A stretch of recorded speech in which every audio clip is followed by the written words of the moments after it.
మహాపరిశుద్ధుడైన మా కన్న తండ్రి, మహోన్నతుడ, దయగల దేవ, కృపగల ప్రభు తండ్రి, మీ మాటలు జీవము కలిగినవి, అవి నిత్య జీవానికి నడిపించేవి, శక్తినిచ్చేవి, బలాన్ని ఇచ్చేవి, పాడైపోయిన హృదయాన్ని బాగు చేసేవి, చీకటితో నింపబడిన హృదయంలో వెలుగులు నింపేవి. తండ్రి, ఇక్కడ జరుగుతున్నటువంటి ఆరాధనలో సత్యవాక్యం కొరకు ప్రయాసపడొచ్చినటువంటి ప్రతి బిడ్డను దీవించండి, ఆశీర్వదించండి. జ్ఞానము దయచేయండి, వివేకము దయచేయండి. మీ సన్నిధి కాంతి పిల్లలందరి మీద ప్రకాశింపచేయండి. మీ వాక్యం వెత్తబడుతూ ఉండగా మీ శక్తి చేత, మీ బలము చేత బిడ్డలందరినీ కాపాడమని. దయగలిగిన దేవ, ప్రతి మాట వారి హృదయాలలో నాటబడి విరివిగా ఫలించి కుటుంబములన్నీ దీవించబడినట్లుగా, ఆశీర్వదింపబడినట్లుగా సహాయం దయచేయండి. ప్రతి కుటుంబానికి మీ కాపుదల ప్రసాదించండి. తండ్రి, మీ దాసుడిగా నన్ను బలపరిచి మీ సహాయమును అనుగ్రహించి మీ ఆత్మశక్తి చేత నింపి నడిపించి మీ సత్య వాక్కులను వారి హృదయాలలోనికి వెదజల్లమని. ప్రభువా, ప్రతి మాట మంచి నేలను పడిన విత్తనం వలె అనేక మందికి దీవెనకరంగా, మీ నామానికి మహిమకరంగా ఉండునట్లు సహాయం దయచేయండి. జ్ఞాన వివేకములతో అక్కచెల్లెమ్మలను, అన్నదమ్ములను నింపండి. ఇంకా మార్గంలో ఉన్న వారిని క్షేమంగా తోడుకొని రండి. వారికి మీ రెట్టింపు దేవుని ఆశీర్వాదాలు దయచేయండి. మీ సన్నిధి, మీ ప్రభావము మాకు ఆశీర్వాదకరము, మాకు దీవెనకరము. సత్యవాక్యము చేత తృప్తి పొందునట్లు అనేకులకు వెలిగిచ్చే దీపంగా మమ్మల్ని అందరినీ నిలువబెట్టమని.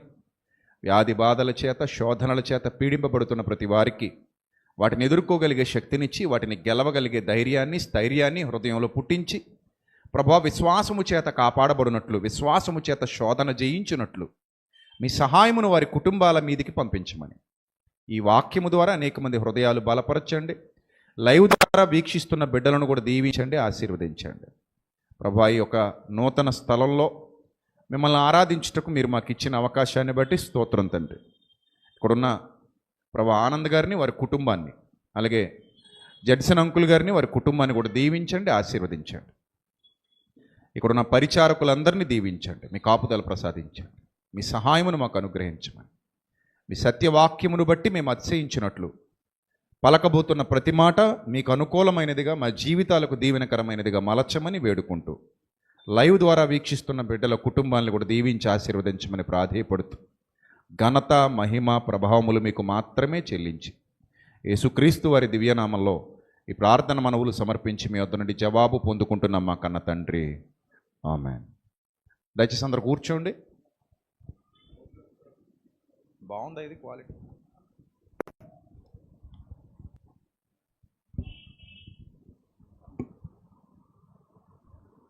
రైట్.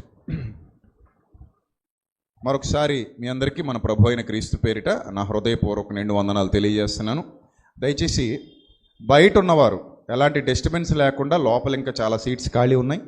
ముందు మీరు లోపలికి వచ్చి కూర్చుంటే మిగిలిన వారు బయట కూర్చుంటారు. వాలంటీర్స్ దృష్టిలో పెట్టుకోండి. ఒక విలువైన విషయాన్ని మరలా మనం వినబోతున్నాం. ఉదయకాలం కొన్ని సంగతులు నేను దైవ గ్రంథంలో నుండి వివరించడం జరిగింది. ఉదయకాలపు ఆరాధనలో లైవ్ ద్వారా చూసిన వాళ్ళకి ఆ విషయాలు అర్థమవుతాయి. మరికొన్ని సంగతులు ఇప్పుడు నేను మీకు చెప్పబోతున్నాను, జాగ్రత్తగా వినండి. యేసు ప్రభు ఈ లోకానికి వచ్చేంత వరకు కూడా సమాజంలో చాలామంది ఆత్మీయ అంధకారంలో ఉన్నారు. ఎక్కడున్నారు? ఆత్మీయ అంధకారంలో ఉన్నారు. ఆత్మీయ అంధకారం అంటే ఏంటంటే జ్ఞానం అనేది తెలియక చీకట్లో ఉండటం. చూడండి, మనం చిన్నతనం నుంచి మన పల్లె ప్రాంతాలలో చాలా మూఢనమ్మకాలు చూసాం. మూఢనమ్మకాలు. ఈ మూఢనమ్మకాలు ఎందుకు ఏర్పడ్డాయి? వాటిని ఎలా నమ్మేవారు అంటే నిజంగానే అవి మూఢనమ్మకాలు అన్నట్టుగా ఉండేవారు కాదు ప్రజలు. ఎలా నమ్మేవారు వాటిని? దైవమే ఆజ్ఞాపించి భూమి మీదకి పంపించింది అన్నట్టుగా మూఢనమ్మకాలను విశ్వసించేవారు. అవునా కాదా? మీరు చెప్పండి. అంతెందుకు, ఉదాహరణకి పిల్లి ఎదురైతే వెళ్ళకూడదు, ఎంత బలంగా నమ్మేవారు దాన్ని. తుమ్మితే తాళి కట్టకూడదు, ఎంత బలంగా నమ్మేవారు దాన్ని. అలాగే ఒక విధవరాలు ఎదురైతే ఆమె కనబడినందువల్ల మనకేదో నష్టం జరుగుతుంది, ఎంత బలంగా నమ్మేవారు దాన్ని. అందరిళ్లలో విధవరాళ్ళు ఉండే అవకాశం ఉంటుంది ఏదో ఒక రోజు. సాధారణంగా భర్త ముందు చనిపోతే స్త్రీని విధవ అంటారు. భార్య చనిపోతే కూడా మరి మొగుడిని ఏమనాలి? విధవనే అనాలి, మరి ఇంకేమనాలి? అంతే కదా. ఇప్పుడు బండి ఎప్పుడు ఆగిపోద్దండి? 2 చక్రాల్లో చక్రం పేలిపోతే ఏమైపోద్ది? బండి ఆగిపోద్ది. ఇప్పుడు ఈ సంసారం అనే బండికి 2 చక్రాలు ఎవరు? భార్య, భర్త. ఇప్పుడు భార్య చనిపోతే, భర్త చనిపోతే భార్య విధవరాలైనప్పుడు, మరి భార్య చనిపోతే ఆటోమేటిక్గా భర్త కూడా ఏమైనట్టు? విధవైనట్టే కదా, అవునా? కానీ అంత నాలెడ్జ్ ఆ రోజుల్లో లేదు. అందులో మన అమ్మమ్మలు ఉన్నారు, మన నాయనమ్మలు ఉన్నారు, చాలామంది పెద్దవాళ్ళు ఉన్నారు. వాళ్ళు ఎన్నో ఇబ్బందులు పడ్డారు, చాలా ఇబ్బందులు పడ్డారు. వాళ్ళు ఎదురైతే చాలు పక్కకు ముఖం తిప్పుకెళ్ళిపోయి. ఇవన్నీ కూడా తర్వాత క్రమంలో, కాలక్రమంలో మనుషులు ఆలోచించి కొంచెం జ్ఞానం పెరిగిన తర్వాత, వివేకం పెరిగిన తర్వాత, this is not correct, this is not right, ఇది మంచి పద్ధతి కాదు అని వాళ్ళను వాళ్ళు సంస్కరించుకున్నారు, సరిదిద్దుకున్నారు. ఇన్ ద సేమ్ సెన్స్ యేసుక్రీస్తు 2000 సంవత్సరాల క్రిందట యూదుల మధ్యలోనికి వచ్చేంత వరకు కూడా ఆ యూదుల్లో, ఆ ధర్మశాస్త్రం ఎరిగిన వారిలో చాలా మందిలో చాలా మూఢనమ్మకాలు, చాలా మూఢ విశ్వాసాలు ఉండేవి. ఆ మూఢనమ్మకాల మీద ఆయన ఫైట్ మొదలుపెట్టారు, ఆ మూఢ విశ్వాసాల మీద ఆయన ఫైట్ మొదలుపెట్టారు. ఎప్పుడైతే ఆయన మూఢనమ్మకాల మీద, మూఢ విశ్వాసాల మీద ఫైట్ చేయడం మొదలుపెట్టారో ఆయనకు ఆటోమేటిక్గా వ్యతిరేకత ఏర్పడింది. ఎలాంటి వ్యతిరేకత అంటే, ఆయన చచ్చిపోతే చూడాలని కలలు అన్నారు. చివరికి ఇంట్లో వాళ్ళు కూడా, ఆయన సొంత తమ్ముళ్ళు కూడా యేసుప్రభు వారు చచ్చిపోవాలని కోరుకున్నారు. నిజం, ఇది పచ్చి నిజం. మరియా తల్లి రక్తం పంచుకు పుట్టినోళ్ళు కూడా యోదయకెళ్ళు, అక్కడికి వెళ్ళి నువ్వు ఏదైనా చెయ్యి అని ఆయన ప్రేరేపిస్తున్నారంటే దానికి కారణం ఏంటి? అక్కడికి వెళ్తే ఆయన చంపేస్తారు కదా, పీడ విరగడైపోద్ది అన్నట్టు. అని చూడండి, సత్యం వ్యాపించబడేటప్పుడు అసత్యానికి బాధ కలుగుతుంది. ఉదాహరణకి మీకు చాలాసార్లు చెప్పాను, ఒక రాయి అలాగే కొన్నాళ్ల పాటు అలా వదిలేస్తే దాని కిందకి ఏం చేరతాయి? పురుగులు చేరతాయి. నిశాచర జీవులు అంటారు వాటిని. నిశాచర జీవులు అంటే నిశిలో బ్రతికేవి, చీకట్లో బ్రతికేవి నిశాచరులు. సరే, అందులో ఉంటాయి అవి. ఎప్పుడైతే ఈ రాయిని ఇలా తొలగిస్తామో వాటిలో ఏదో తేలిని కలకలం వచ్చేస్తుంది, అంతే కదా. ఎందుకు? చీకటికి అలవాటు పడిపోయి ఉన్నాయి. సడన్గా ఈ రాయి తొలగించగానే వాటి మీదకి ఏం వెళ్ళింది? వెలుగెళ్ళింది. ఎప్పుడైతే వెలుగెళ్ళిందో వాటిలో ఒక తెలియని కలకలం వస్తుంది. ద సేమ్ సెన్స్ అజ్ఞానంలో, మూఢత్వంలో బ్రతుకుతున్న వాళ్ళు ఎవరైనా సరే, అది ఎవరైనా సరే, వాళ్ళ మీదకి వెలుగు వచ్చినప్పుడు, వాళ్ళకి సత్యం తెలిసినప్పుడు, సత్యం చెప్పినప్పుడు వాళ్ళు అంత తొందరగా యాక్సెప్ట్ చేయరు, అంత తొందరగా దాన్ని ఒప్పుకోరు. సరికదా దాని మీద వ్యతిరేకత మొదలవుతుంది. విలియం కేరీ గారు కానివ్వండి, రాజా రామ్మోహన్ రాయ్ గారు కానివ్వండి, కందుకూరి వీరేశలింగం పంతులు గారు కానివ్వండి, గురజాడ అప్పారావు గారు కానివ్వండి, ఇంకా ఇలాంటి వాళ్ళు చాలామంది ఉన్నారు, పండిత రమాబాయ్, ఇంకా చాలామంది మీకు తెలుసు పేర్లు. అలాగే సావిత్రిబాయి పూలే, ఇలాంటి వాళ్ళు చాలామంది సంఘ సంస్కర్తలు సమాజాన్ని చైతన్యపరచడానికి, సమాజాన్ని ఉద్ధరించడానికి కంకణం కట్టుకుని ప్రయాసపడుతున్నటువంటి దినాలలో చాలా వ్యతిరేకతలు ఎదుర్కొన్నారు వాళ్ళు. ఎందుకంటే అప్పటి వరకు సమాజం నేర్చుకున్న చాలా విషయాలను వీరు తప్పుబట్టి, ఇది కరెక్ట్ కాదు, this is not right path, this is not right way, you have to choose the right way, you have to choose the correct path అని చెప్తున్నప్పుడు వాళ్ళకి బాధ కలిగి, నొప్పి కలిగి, ఇన్నాళ్ళు మేము ఇందులో ఉన్నాం కదా, నువ్వు ఎవడొచ్చి మమ్మల్ని ఇలా దారి తప్పిస్తున్నావు అన్నట్టుగా వాళ్ళు వాళ్ళ మీద తిరగబడ్డారు. ఆ సావిత్రిబాయి పూలే మీద పేడ ముద్దలు చల్లారట. ఎందుకు? స్త్రీలకు విద్య నేర్పిస్తుందని. ఆ రోజుల్లో స్త్రీ విద్య మహాపాతకం. ఇప్పుడంటే మీరు హ్యాపీగా చదువుకుంటున్నారు, డిగ్రీలు చేస్తున్నారు, కాలేజీలకు వెళ్తున్నారు, చక్కగా ఉద్యోగాలు చేసుకుంటున్నారు మీరు. కానీ కొన్ని సంవత్సరాల క్రిందట మన పల్లె ప్రాంతాల్లో స్త్రీ విద్య అంటే ఏంటది? మహాపాతకం, భయంకరమైన పాపం అది. స్త్రీలు విద్య నేర్చుకోకూడదు. దాన్ని సంఘ సంస్కర్తలు ఒప్పుకోలేదు.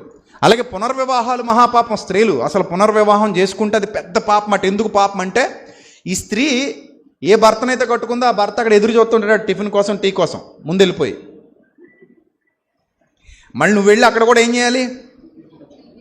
ఏమంటే ఉప్మా చేయమంటారా, కరివేపాకు ఏమంటారు, వద్దంటారు, జీడిపప్పు ఏమంటారా, బాదం పప్పు ఏమంటారా అని అడగాలన్నమాట.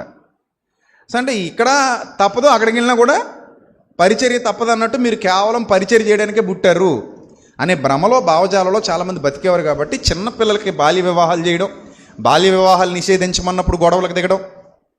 సరే, ఒకవేళ బాల్య వివాహాలు నిషేధించిన తర్వాత ఒకవేళ ముసలైన భర్త చచ్చిపోతే ఈ అమ్మాయి రజస్వాలు అవ్వకుండా పెళ్లి చేసేవారు, పుష్పోత అవ్వకుండా, అంటే 6వ ఏట 4వ ఏట కూడా పెళ్లిళ్ళు చేసేసేవారు అటు చిన్నతనంలో. ఈ అమ్మాయి పెరిగి పెద్దదైన తర్వాత కొంచెం ఊహ తెలిసిన తర్వాత ఇప్పుడు పెళ్ళిడికి వచ్చిన తర్వాత గుండు కొట్టి తెల్లచీర కట్టి మూల కూర్చోబెడితే వాళ్ళకి పెళ్లి చేయడానికి తలప్రాణం తోక్కొచ్చే సంఘ సంస్కర్తలకి ఒప్పుకునేవారు కాదు. సో ఇలాంటి పరిస్థితులు మూఢ విశ్వాసాలు అంటారు వీటిని. ఏం విశ్వాసాలు? మూఢ విశ్వాసాలు. యేసు ప్రభు భూమి మీదకి వచ్చే సమయానికి కూడా యూదుల్లో ఇలాంటి మూఢ విశ్వాసాలు కోకొల్లలు ఉన్నాయి, కోకొల్లలు. ఇప్పుడు వాటినన్నిటినీ ఛేదించుకుంటూ ఈయన కొత్త నిబంధన మార్గాన్ని ఏర్పాటు చేయాలి. అది కరెక్ట్, అది కష్టమా సులభమా చెప్పండి? ఇప్పుడు రోడ్ వేయడం అంటే పెద్ద కష్టం కాదు. గుణపాలు తెచ్చుకుని ఫిజికల్ స్ట్రెంగ్త్ ఉపయోగించి తవ్వేసో జేసీబీలు తెచ్చో, లేకపోతే అవి ఏవి లేకపోయినా మనం తవ్వి సుత్తి శానా పట్టుకొని కష్టపడి చెమటోడ్చి ఏదో చేయొచ్చు, తవ్వుకొని నరుక్కొని ఏదో చేయొచ్చు. కానీ హృదయాలలో బాట వేయడం that is not an easy process, చాలా కష్టం అది. హృదయాలలో బాటలు వేయాలి, హృదయాలను ఒప్పించాలి, హృదయాలు అంగీకరించాలి, హృదయం ఒప్పుకోవాలి, మనిషి అంతరంగంలో ఒప్పుకోవాలి. మనిషి అజ్ఞానం కలిగిపోతే తప్ప అంతరంగంలో సత్యం స్థిరంగా నిలబడదు. లోపల నిండా అజ్ఞానం ఉన్నప్పుడు సత్యం ఎలా స్థిరపడుతుంది? లోపల నిండా మూఢత్వం ఉన్నప్పుడు సత్యం ఎలా ఏర్పాటు అవుతుంది? అవదు. అంటే లోపల హృదయం మారాలి అంటే అది ఎంత కష్టమో ప్రభువుకు తెలుసు, అపోస్తలులకు తెలుసు. ఒకవేళ పరిచర్యలో ఉంటే మీకు కూడా అర్థమవుతుంది. ఈ 15 ఏళ్లలో చాలా చూశాను నేను అలాగా. హృదయాన్ని గెలవడం అంత ఈజీ అయితే కాదు. మీకంటే నేను అన్నయ్యను కాబట్టి మా అన్నయ్య ఐ లవ్ యూ అంటారు, కానీ బయట అందరూ ఐ లవ్ యూ అంటారు, ఐ హేట్ యూ అంటారు. ఎందుకు ఐ హేట్ యూ అంటారు? వాళ్ళకి నేను నచ్చలా, ఎక్కడో నా మాటలు నచ్చలా, ఎక్కడో నన్ను వాళ్ళు ఇష్టపడలా. ఓకే, అది వాళ్ళ ఇష్టం. నన్ను ఇష్టపడాలని రూల్ ఏమి లేదుగా. యేసుప్రభునే చాలామంది ఇష్టపడలేదు, అంత మాత్రాన్ని బలవంత పెడతామా? అది వాళ్ళ ఇష్టం, అది వాళ్ళ పర్సెప్షన్ అది. సో కాబట్టి ఒక హృదయంలో బాట వేయడం అనేది అదంత సామాన్యమైన సంగతి అయితే కాదు, చాలా కష్టంతో కూడుకున్నది. హృదయంలో బాట వేయడం అనేది చాలా కష్టం. అది అజ్ఞానం ఉన్నప్పుడు బాట వేయడం ఇంకా కష్టం, మూఢనమ్మకాలు ఉన్నప్పుడు బాట వేయడం ఇంకా కష్టం, మూఢ విశ్వాసాలు ఉన్నప్పుడు బాట వేయడం ఇంకా కష్టం. యాక్సెప్ట్ చేయరు కదా, చంపేస్తారు అవసరం అయితే. క్రిస్టియానిటీలో కూడా మూఢత్వం గతంలో ఉండేది, దానికి నిజాలు ఉన్నాయి, సాక్ష్యాలు ఉన్నాయి. గతంలో చర్చ్ ఫాదర్స్గా ఎవరైతే ఉన్నారో బాగా పూర్వదినాల్లో వాళ్ళు కూడా మూఢ విశ్వాసాలు కలిగి ఉండేవారు. ఇప్పటికీ చెప్తారు చూడండి, గెలీలియోని చంపేశారంటారు, ఎవరో శాస్త్రవేత్తలను పొట్టను పెట్టుకున్నారంటారు, వాళ్ళు అసహించుకున్నారంటారు. అంటే మూఢ విశ్వాసం ఎక్కడ పేరుకున్నా సరే అది తప్పుదారిలోనే తీసుకెళ్తుంది, తప్పుదారిలోనే తీసుకెళ్తుంది. ఇప్పుడు మన వాళ్ళు, నేను ఒక విషయం చెప్తాను. ఒకరోజు మేము మీటింగ్ నుంచి వచ్చేస్తున్నాం, నిజం నిజం నిజం చెప్తున్నాను, నేను మీటింగ్ నుంచి వచ్చేస్తున్నాం. సరిగా ఒక వంతెన ఉంది, ఆ వంతెన నుంచి వస్తుంటే ఒక అమ్మాయి మోకాళ్ళ మీద కూర్చుని ఉంది, ఒక అతను కొవ్వొత్తి పట్టుకుని ఉన్నాడు పక్కన. ఒకసారి నేను కారు ఆపమని ఈవ్ టీజింగ్ ఏం చేస్తున్నాడా, లేకపోతే ఆయన కొడుతున్నాడా, చంపుతున్నాడా? అమ్మాయి మోకాళ్ళ మీద కుంగిపోయి ఉంది, వీడి పక్కన కొవ్వొత్తి పట్టుకుని ఉన్నాడు, ఏమైనా దీపం మీద సంథింగ్ పట్టుకున్నాడు, కొడుతున్నాడా చంపుతున్నాడా ఏం చేస్తున్నాడు, ఇద్దరే ఉన్నారు అక్కడ. అని నేను వెంటనే కారు ఆపమని చెప్పేసి సడన్గా డోర్ తీసుకుని దిగిపోయాను కిందకి. ఆ అమ్మాయిని ఏమైనా చంపుతున్నాడేమో, ఏమైనా చేస్తున్నాడేమో చూద్దాం అన్నట్టు. తీరా చూస్తే వాళ్ళిద్దరు భార్యాభర్తలు. ఆ అమ్మాయి మొక్కుకుందట. ఏం మొక్కున్నావు అమ్మ నువ్వు, ఈ రాత్రి వేళ ఈ పిచ్చి పని ఏంటని అడిగితే, చర్చి దాకా, అక్కడ ఆర్సీఎం చర్చి ఒకటి ఉంది, దేవాలయం, ఆ చర్చి దాకా మోకాళ్ళ మీద వస్తానని మొక్కుకుందట. అంత రాళ్ళ రోడ్డు, అది గుంతలు గుంతలు ఉన్నాయి. ఆ మోకాళ్ళ మీద ఆల్రెడీ గుచ్చుకుపోయి ఎంత ఇబ్బంది పడుతుందంటే నేను అన్నాను, అమ్మ నీకు ఏమైనా పిచ్చా వెర్రా, ఎవడు నేర్పించాడు నీకు ఈ పిచ్చి భక్తి? నీకు ఈ పిచ్చి భక్తి ఎవడు నేర్పించాడు? అసలు నీ మోకాళ్ళకు రక్తం వస్తే ఆయన హ్యాపీ ఫీల్ అవుతున్నాడంటే ఆయనకంటే భయంకరుడు ప్రపంచంలో ఇంకొకడు ఉండడు. అలాంటి వాడు మన దేవుడు కాడు. ఆయన కోరలేదమ్మా ఇలాంటి పనికిమాలిన పనులు, నీకు ఎవడు నేర్పించాడు అంటే మీరు వెళ్ళండి అంది. ఏమనుకోవాలి చెప్పండి? నేను తెలియదు ఇంతకు ఆవిడికి. చాలా రోజుల కింద జరిగింది ఇది. ఇప్పుడంటే తెలుస్తానేమో, ఇప్పుడంటే బాగా పబ్లిసిటీ అయిపోయింది కాబట్టి తెలియచ్చు, అప్పుడు తెలీదు. నేను చెప్తున్నది ఒక 7-8 సంవత్సరాల కిందట. అప్పటికి సోషల్ మీడియా కూడా అంతగా ఏం పెద్ద పాపులర్ అవ్వాల, ప్రాచుర్యంలోకి రాలా, 8 సంవత్సరాల కిందట. సరే మీరు ఆలోచించండి దీన్ని బట్టి. ఆ మూఢనమ్మకాన్ని నేను తొలగించడం అంత ఈజీయా?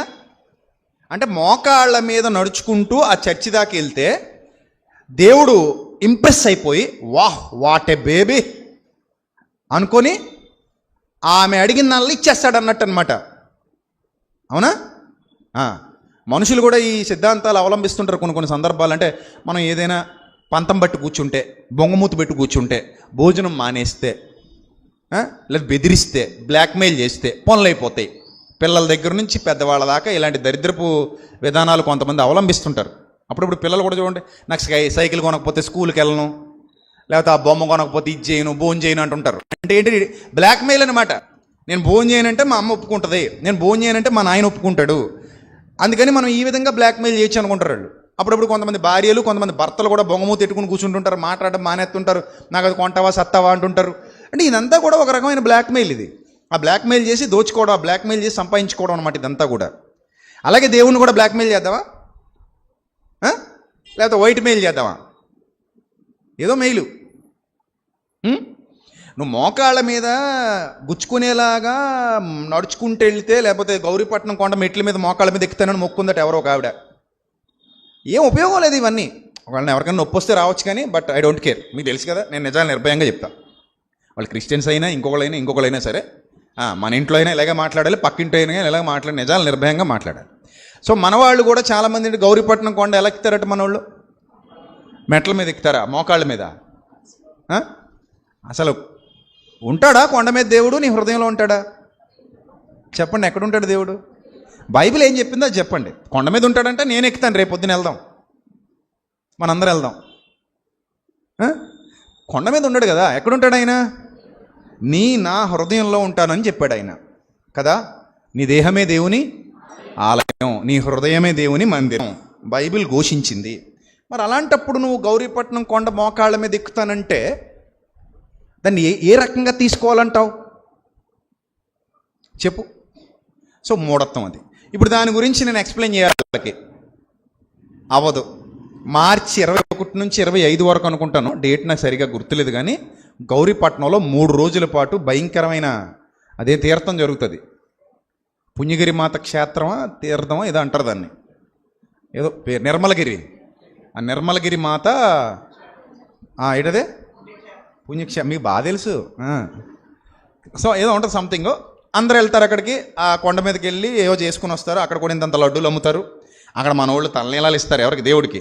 గుండుకి తీసుకొచ్చేస్తారు మనోళ్ళు. ఎక్కడ ఇచ్చారు? ఆ గౌరీపట్నం కొండ మీద ఇచ్చానండి. ఏంటిది? ఇదే పేలు, చుండ్రు, ఇంకేముంటాయి అవి మొత్తం ఎవరికి ఇచ్చావు? యేసుప్రభుకి మరియమ్మకి ఇచ్చావు అనమాట పట్టుకెళ్ళి. తీసుకున్నాడంటావా ఆయన? తీసుకున్నాడంటావా ఆయన? తీసుకుంటాడు. హృదయం ఇవ్వు, జుట్టు పేలు చుండ్రు ఇస్తావు పట్టుకెళ్ళి. సరే ఇచ్చావు, మరియమ్మకి ఇచ్చావు, లేకపోతే యేసుప్రభుకి ఇచ్చావు. అడిగాడా నిన్న ఆయన? నిన్ను అడిగాడా ఆయన? అడిగింది ఇవ్వలేదు. ఆయన ఏమడిగాడు? హృదయం అనే తలుపునొద్ద నిలబడి తడుతున్నాను, అది ఇచ్చే అన్నాడు. అది ఇవ్వం, ఇవిస్తాం. సరే ఆ 3 రోజులు భయంకరమైన ఆరాధన జరుగుతుంది అక్కడ ఎన్ని అసాంఘిక కార్యకలాపాలు జరుగుతాయో అక్కడికి వెళ్ళిన వాళ్ళు చెప్తుంటారు. సరే ఇప్పుడు అక్కడ మైక్ పెట్టుకుని మనం మాట్లాడామనుకోండి, అక్కడికి వచ్చిన వాళ్ళందరూ ఏ వేలో వస్తారు? వాళ్ళు అనుకున్నదే రైట్ అనుకుని వస్తారు. ఇప్పుడు నేను అక్కడ మైక్ పెట్టుకుని ఇదే ప్రసంగం చేశాను అనుకోండి, వీలైతే నా మీద 2 రాళ్ళు వేసిపోతారు. అంతే మరి. మమ్మల్ని చూసి ఏడుస్తున్నాడు వీడు, మమ్మల్ని చూసి కుళ్ళుకుంటున్నాడు. మా గొడవ నీకు ఎందుకయ్యా? నీ భక్తి నీది, మా భక్తి మాది, నిన్ను ఎవడని అడిగాడా? నేను చెప్పమన్నావు, మేము మా ఇష్టం అంటారు తప్ప, అలా కాదు నాయన బైబిల్ ఇలా ఉంది, మన బైబిల్ ఇలా బోధించిందంటే నువ్వు మాట్లాడక, మా బైబిల్ గురించి మాకు చెప్పక. ఇంకా మేము ఎన్నో సంవత్సరాలుగా చేస్తున్నాం ఇక్కడ, ఇదేం మాకు కొత్త కాదు, నువ్వు చెప్పక మాకు, గెట్ అవుట్ అంటారు తప్ప అర్థం చేసుకోండి అని బ్రతిమలాడినా అర్థం చేసుకోరు. ఇదే విషయం, ఇదే విధానం ఆ రోజు శాస్త్రులకి పరిసయ్యులకి యేసుప్రభుకి మధ్యలో జరిగింది. అంతకుమించి ఏమీ లేదు. ఆ రోజు శాస్త్రులు పరిసయ్యులుగా యేసుప్రభు వారిని అర్థం చేసుకోకుండా దూషించడానికి గల ప్రధానమైన కారణం ఇదే. ఆ మూఢత్వాన్ని తీసేయాలనుకున్నాడు ఆయన, వాళ్ళు ఒప్పుకోలేదు. ఆ అజ్ఞానాన్ని తీసేయాలనుకున్నాడు ఆయన, వాళ్ళు ఒప్పుకోలేదు. ఒప్పుకోకపోగా ఆయన మీద తిరుగుబాటు చేశారు. సో అదే సిలువ దాకా తీసుకెళ్ళింది ఎవరిని? యేసుప్రభు వారిని. వాళ్ళు దగ్గరుండి మరీ సిలువ వేయించారు. వారి కేకలే గెలిచాయని రాయబడింది గ్రంథంలో. ఏం రాయబడింది? వారి కేకలే గెలిచాయి, ఈయన సిలువ వేయండి అని గొడవ చేశారట. రైట్. ఇప్పుడు మీ అందరికీ పాయింట్లోకి వచ్చేస్తున్నాను. ఇలాంటి పరిస్థితుల్లో ఆయన వచ్చి మొదలుపెట్టాడు. ఏంటట మొదలుపెట్టింది? మత్తయి సువార్త 15వ అధ్యాయం మొదటి నుంచి చూద్దాం. ఇప్పుడు మత్తయి సువార్త 15వ అధ్యాయము మొదటి నుంచి కొన్ని విషయాలు చూద్దాం, జాగ్రత్తగా చూడండి. తీని అందరూ తీసారా? శ్రీని గారు అంటే స్పీడ్గా ఉంటాడు పాపం. మీరు రెడీనా? రైట్, చదవండి, ఇప్పుడు చదవండి. మత్తయి సువార్త 15:1. ఆ సమయమున యెరూషలేము నుంచి శాస్త్రులు పరిసయ్యులు యేసుప్రభు దగ్గరికి వచ్చారట. యెరూషలేము నుంచి ఎవరు వచ్చారు? శాస్త్రులు పరిసయ్యులు. అంటే శత్రువులు, ఆయన శత్రువుగా భావిస్తున్నోళ్ళు. ఆయన నచ్చరేళ్ళకి గుంపు పెద్ద గుంపే, కానీ యేసుప్రభు నచ్చడు. శాస్త్రులు పరిసయ్యులు యేసునొద్దకు వచ్చి, నీ శిష్యులు చేతులు కడుక్కోకుండా భోజనం చేస్తున్నారే. పట్టుకున్నారు, ఎక్కడో పాయింట్ పట్టుకున్నారు. నీ శిష్యులు చేతులు కడుక్కోకుండా భోజనం చేస్తున్నారు, వారెందు నిమిత్తం పెద్దల పారంపర్యాచారాన్ని అతిక్రమిస్తున్నారని అడిగారట. మీరు గమనించండి, ధర్మశాస్త్రాలు ఎక్కడైనా చేతులు కడుక్కోకుండా భోజనం చేయకూడదని ఉందా? రూలు ఉందా? లేదు. మరి ఎక్కడి నుంచి వచ్చింది రూలు? దేవుడు చెప్పలేదట, మరి ఎవరు చెప్పారు? పెద్దలు చెప్పారు. ఇప్పుడు నేను ఇందాక అడిగిన దాంట్లో గౌరీపట్నం కొండకెళ్ళి గుండు కొట్టించుకోమని బైబిల్లో ఉందా? మరి ఎవరు పెట్టారు? అది పెద్దలు పెట్టారు. ఆ పెద్దలు ఎవరు? నాకు తెలదు. మీకు తెలిస్తే మీరు చెప్పండి. ఆ పెద్దలు కూడా ఇలాంటి పెద్దలే. అలాగే గౌరీపట్నం కొండ మెట్ల మీద, మోకాళ్ళ మీద మెట్లు ఎక్కాలని ఎక్కడైనా ఉందా బైబిల్లో? లేదు. మరి ఎవరు పెట్టారు? పెద్దలు పెట్టారు. ఆ పెద్దలు ఎవరు? మనకు తెలీదు. మొత్తం మీద ఎవరో పెద్దలు. ఇవన్నీ పెట్టిన వాళ్ళు అందరూ ఎవరట? పెద్దలే. మొత్తం పెట్టిన వాళ్ళు పెద్దలే. ఇందాక చెప్పినట్టు ఆ చెల్లెమ్మ మోకాళ్ళ మీద నడుచుకుంటూ రాత్రి వేళ చర్చికి వెళ్ళాలి, మోకాళ్ళ మీద వెళ్ళాలని మొక్కుకుంది కదా. ఆ మొక్కు అలా మొక్కుకోమని బైబిల్లో ఉందా? మరి ఎవరు పెట్టారు? ఆబ్వియస్లీ సేమ్ ఆన్సర్, పెద్దలు పెట్టారు. ఇక్కడ కూడా ఎవరు పెట్టారు? ఇప్పుడు మనం మత్తయి సువార్త 15 అధ్యాయం చదువుతున్నది ఎవరు పెట్టారు? ఈ రూలు ఎవరు పెట్టారు? పెద్దలు పెట్టారు. ఏంటంటే పెద్దలు పెట్టింది? చేతులు కడుక్కోకుండా భోజనం చేయకూడదు. This is the rule for all అన్నారట. దీన్ని ఎలా తీసుకొచ్చారంటే, ఒకవేళ ఎవరైనా అలా చేస్తే వాళ్ళు పాపాత్ములు. వాళ్ళెవరు? పాపాత్ములు అవుతారా? చేతులు కడుక్కోకుండా భోజనం చేసినంత మాత్రాన పాపాత్ములు అయిపోతారా? అవరు. ఒకవేళ అలా చేస్తున్నారనుకోండి, ఎవరైనా చేతులు అశుభ్రంగా ఉన్నాయనుకోండి, తినేస్తున్నారనుకోండి, మనం ఏమంటాం? పాపాత్ములు అనం, శుభ్రం తెలియని వాళ్ళు అంటాం. ఏమంటాం? నీట్నెస్ లేదు, టేబుల్ మేనర్స్ లేదు, టేబుల్ మేనర్స్ లేదు, నీట్నెస్ లేదు, శుభ్రం తెలియదు అంటాం తప్ప సిన్నర్స్ అని అయితే అన్నాం కదా. పాపాత్ములు అని మనం అంటామా? ఎందుకంటే చిన్నప్పుడు మనం కూడా చేతులు కడుక్కోకుండా ఏం చేసేవాళ్ళం? బోల్డ్ తినేసి ఉంటాం. అసలు పిల్లలకున్న సైకాలజీలో పిల్లలు చాలామంది, నంబర్ ఆఫ్ చిల్డ్రన్ ఏం చేస్తారంటే, వాళ్ళు చిన్నపిల్లలు చేతులు వేళ్ళు ఏం చేస్తుంటారు? నోట్లో పెట్టుకుంటారు. ఇంచుమించు వాళ్ళకి 7-8 ఏళ్ల వయసు వచ్చేంత వరకు కొంతమందికి ఉంటుంది అది.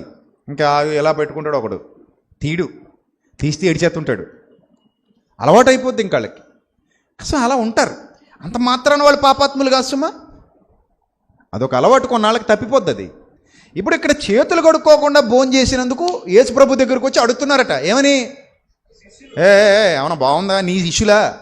చివరికి ఇదే నేర్పించావు నువ్వు, చివరికి ఇలా చేసావన్నమాట.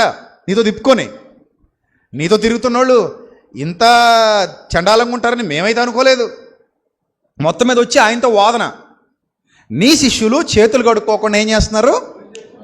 భోజనం చేస్తున్నారు. నెక్స్ట్, వారు ఎందుకు పెద్దల ఆచారాన్ని గౌరవించట్లేదు అని అడిగారట. అంటే ఎక్కువ శాతం మంది దేనికి లోబడిపోయి ఉన్నారంటే పెద్దల ఆచారానికి. ఎందుకు? ఒక విషయాన్ని అలవాటు చేసేస్తే అది కొన్నాళ్ళకి సూత్రమై కూర్చుంటుంది. అలవాటు అయిపోయింది కాబట్టి సూత్రం అయిపోయింది. అలవాటు లేకపోతే అది సూత్రం కాదు. అర్థమైందా? రైట్, ఇప్పుడు చూద్దాం కిందకి. అందుకైనా మీరును మీ పారంపర్యాచారం నిమిత్తమై దేవుని ఆజ్ఞను ఎందుకు అతిక్రమిస్తున్నారో? క్వశ్చన్కి క్వశ్చనే ఆన్సర్. ఒక్కో సందర్భంలో మరలా గుర్తుపెట్టుకోండి, క్వశ్చన్కి ఆన్సర్ కాదు ఒక్కోసారికి క్వశ్చన్కి క్వశ్చనే ఆన్సర్. ఎందుకంటే క్వశ్చన్కి క్వశ్చన్ ఆన్సర్ కాకపోతే అవతలోడు జ్ఞానిని అనుకుంటాడు. ముఖ్యంగా డిబేట్స్ జరుగుతున్నప్పుడు క్వశ్చన్కి క్వశ్చన్ ఆన్సర్ అవుతుంటుంది ఒక్కోసారి. ఇక్కడ కూడా జరుగుతున్నది ఒక రకంగా డిబేటే. ఎవరికి డిబేట్? శాస్త్రులకి పరిచయాలకి యేసుప్రభు వారికి మధ్య జరుగుతున్నటువంటి డిబేట్ ఇది. ఈ చర్చలో, ఈ డిబేట్లో అంశం ఏమిటి అంటే, చేతులు కడుక్కోకుండా భోజనం చేయొచ్చా? పారంపర్యాచారాలు అనే అంశం మీద వాళ్ళిద్దరి మధ్యలో వాదన. ఎవరెవరికి?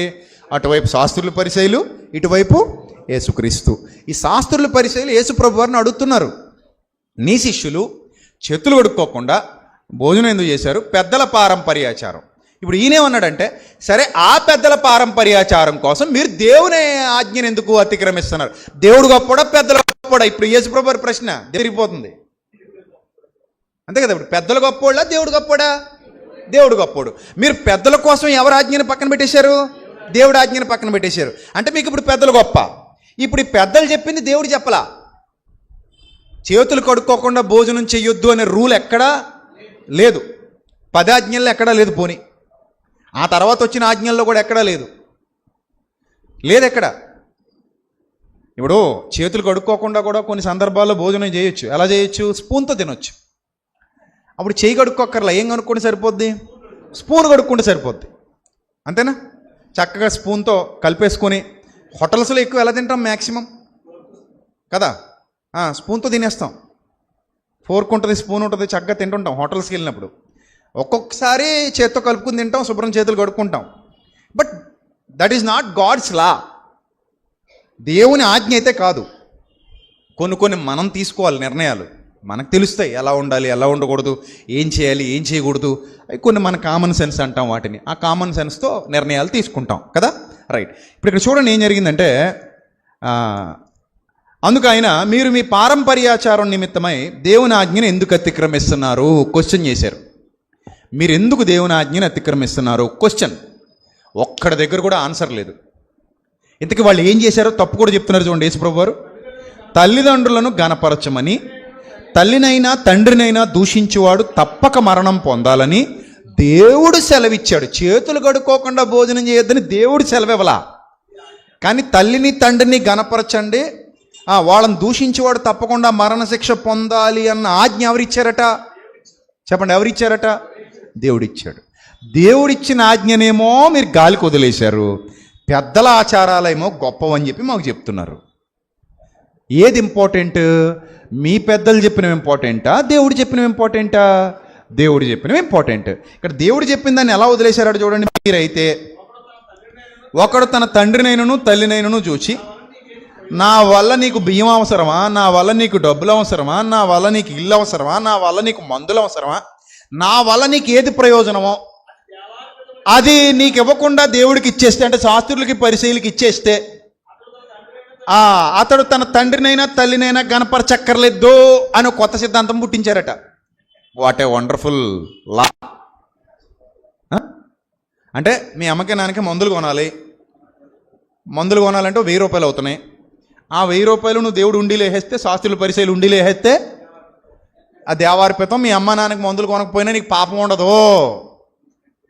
అబ్బాబ్బా, ఎంత మంచి వెసులుబాటు ఇచ్చారు. ఇంకా దేవుడు చెప్పాడా, మనుషులు పుట్టించారా? అది దేవుడు చెప్పలేదు. అలాగా మీ అమ్మని నాన్నే గణపరచు, సన్మానించు, వాళ్ళని ఆదరించు, ఆదుకో అని చెప్పాడు దేవుడు. వీళ్ళు దానికి కొత్త సిద్ధాంతం, అంటే రెమెడీస్ అంటారు అనమాట. న్యూ రెమెడీస్, న్యూ యాక్ట్స్, కొత్తవి. అంటే వీళ్ళకు అనుకూలంగా, వీళ్ళకు ప్రయోజనకరంగా ఉండేవి, సృష్టించారు. సృష్టించి పెద్దలు ఏం చెప్పారంటే, మీ అమ్మా నాన్నకు అన్నం పెట్టకపోయినా పర్లేదు, మా హుండీలో వేసే సరిపోద్ది.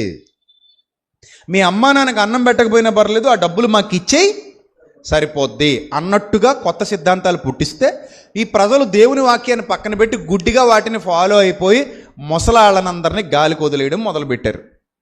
మీరు బాగా అర్థం చేసుకోండి. మనం కూడా ఒకరోజు ఏమవుతాం చెప్పండి? ఏమవుతాం? ముసలాళ్ళు అవుతాం. ఆ రోజు మీకు నడువు వంగిపోద్దా? లేవగలుగుతారా? అన్నం తినగలుగుతారా? వంట చేసుకోగలుగుతారా? పనికి వెళ్ళగలుగుతారా? అప్పుడు ఖచ్చితంగా మీకు ఒకరి సహాయం కావాలి. ఈ రోజంటే 2 చేతులు 2 కాళ్ళు ఆడుతున్నాయి కాబట్టి బయటికి వెళ్ళిపోయి సంపాదించుకొని తిని హ్యాపీగా బతకొచ్చు. బట్ అన్ని సందర్భాల్లో అదే జరుగుతుందనడానికి అవకాశం లేదు. ఒకానొక స్టేజ్కి వెళ్ళిన తర్వాత మీరు ఆగిపోతారు, నేను ఆగిపోతాను, మనందరం ఆగిపోతాం. అప్పుడు ఖచ్చితంగా మనకి మన పిల్లలైనా, లేదా మన దగ్గర డబ్బులుంటే ఎవరైనా నర్సులైనా, ఇంకొకళ్ళైనా ఖచ్చితంగా మనకి ఏం చేయాలి? హెల్ప్ చేయాలి. హెల్ప్ లేకుండా బతకడం అసంభవం, అసాధ్యం. ఒక స్టేజ్ వస్తుంది, ఫైనల్ స్టేజ్. మంచం పట్టొచ్చు, లేదా మంచం మీద ఉండి అన్ని చాకరీలు చేయించుకోవాల్సిన పరిస్థితి రావచ్చు, వండుకోలేకపోవచ్చు, ఎవరో ఒకళ్ళు వండి పెట్టాల్సిన పరిస్థితి రావచ్చు. అప్పుడు మన దగ్గర డబ్బులైనా ఉండాలి, లేకపోతే పిల్లలైనా చూసుకోవాలి. ఆ సిచ్యువేషన్లోకి మనం కూడా వెళ్తాం, నో డౌట్ ఎట్ ఆల్. అందులో ఒకవేళ 80-90 ఏళ్ళు వచ్చేస్తే నువ్వు నేను కూడా వెళ్ళాలి. అది ప్రకృతి నియమం. అధిక బలం ఉన్న ఎడల 80 సంవత్సరములు అయినను వాటి వైభవము ఆయాసమే దుఃఖమే అన్నాడు. వెళ్ళాలి, వెళ్లకుండా ఈ జీవితాన్ని దాటలేము. ఒకవేళ ఏమైనా తిరుగుతూ ఉండగా ఈ మధ్య చూడండి చాలామంది డ్యాన్స్ ఎత్తు పడిపోతున్నారు. సోషల్ మీడియాలో వీడియోలు చూస్తున్నాం కదా, డ్యాన్స్లు వేస్తా పడిపోతున్నారు వెనక్కి. అలా సులువుగా పోయాం అనుకోండి, అది వేరే విషయం. ఆ తర్వాత అంటారు, అబ్బా ఎంత మంచి చావు వచ్చిందండి, తిరుగుతా పోయాడండి. ఏంటట? తిరుగుతా ఏమయ్యాడట? పోయాడండి అంటారు. సరే, అలాంటి పరిస్థితి వస్తుంది. ఇది ఏం చేశారంటే దుర్మార్గులు అమ్మకే నాన్నకి అన్నం పెట్టడం మానేశారు. ప్రభు కరెక్ట్ టైం చూసి బాణం వేశారు. సరిగ్గా దొరికారా మీరని. నెక్స్ట్ చూద్దాం. మీరు మీ పారంపర్యాచారము నిమిత్తమై దేవుని వాక్యమును నిరర్ధకము చేయుచున్నారు. వేషధారులారా అన్నాడు 7వ వచనం. ఏంటట? వేషధారులారా. ఎంత స్ట్రాంగ్ వర్డ్ అండి అది. నొప్పి వస్తుందా రాదా? తప్పు చేసేవాడికి నొప్పి వస్తుందా రాదా? వస్తుంది. యేసుప్రభు వారి బోధ అలా ఉండేది. చాలా ఖండితమైన బోధ, ఖచ్చితమైన బోధ. నొప్పి పుట్టించినా సరే బుద్ధి రప్పించాలనేటువంటి బోధ యేసుక్రీస్తు ప్రభు వారి బోధ. వేషధారులారా అన్నాడట. అలాగనేసరికి వాళ్ళకి బాధ కలిగింది. ఏమన్నాడు? యెషయా గ్రంథంలో రెఫరెన్స్ చూపిస్తూ, ఈ ప్రజలు తమ పెదవులతో నన్ను గనపరుస్తారు కానీ వారి హృదయం నాకు దూరంగా ఉంది, నేను హృదయంలో లేను. మనుషులు కల్పించిన పద్ధతులు దేవుని ఉపదేశాలను బోధిస్తూ వారు నాకు చేసే ఆరాధనంతా వ్యర్థంగా చేస్తున్నారు అని చెప్పారు అని యెషయా మిమ్మును గురించి ప్రవచించిన మాట సరి అని వారితో చెప్పి జనసమూహాలందరినీ పిలిచారట. చూడండి వాళ్ళ బోధ ఎలాంటి కల్ట్ బోధలు ఉన్నాయంటే వాళ్ళవి, ఎంత చండాలమైన బోధలు ఉన్నాయంటే వాళ్ళవి. జనసమూహములను పిలిచి మీరు విని గ్రహించండి. నోట పడునది మనుష్యుని అపవిత్రపరచదు. అంటే వాళ్ళు ఏం బోధిస్తున్నారు? చేతులు కడుక్కోకుండా ఒకవేళ అన్నం తింటే మీరెవరు? పాపాత్ములు. చేతులు కడుక్కోకుండా తిన్న ఆహారం మీ కడుపులోకి వెళితే మీరందరూ ఏమైపోతారు? పాపాత్ములు అయిపోతారు. ఆ పదార్థం పాపం అయిపోద్ది. ఆ పదార్థం మీ లోపలికి వెళ్ళి మిమ్మల్ని కూడా ఏం చేస్తుంది? పాపులుగా చేస్తుంది. చెత్త బోధ చేశారనమాట. అది మంచి బోధ కాదు అది. అప్పుడు యేసుప్రభు వారు రియాక్ట్ అయ్యారు. ఏం రియాక్ట్ అయ్యారంటే, ఆయన ఏమన్నారంటే, నోట పడునది మనుష్యుని అపవిత్రపరచదు. అంతే. నోట పడునది మనుష్యుని అపవిత్రపరచదు అంటే ఇక్కడ దేని గురించి మాట్లాడుతున్నారు యేసుప్రభు వారు? ఆహార పదార్థాల గురించి. కొంతమంది అతిజ్ఞానులు ఉంటారు మన దగ్గర, అతిజ్ఞానులు. ఈ అతిజ్ఞానులు ఇది విన్న తర్వాత ఏమంటారంటే, ఏంటంటే నోట పడేది అపవిత్రపరచదా, అయితే నేను బ్రాంతి తాగేయచ్చా అంట. ఇక్కడ బ్రాంతి గురించి మాట్లాడా. నేను విస్కీ తాగేయచ్చా, విస్కీ గురించి మాట్లాడా. ఇక్కడ కళ్ళు తాగొచ్చా, కళ్ళు గురించి మాట్లాడా. పసిపిల్లలు మొదలుకుని వృద్ధుల వరకు అందరూ తినే ఆహారం గురించి మాట్లాడుతున్నాడు. పసిపిల్లలు మొదలుకుని వృద్ధుల వరకు అందరూ బ్రాంతి తాగుతారా? అందరూ కళ్ళు తాగుతారా?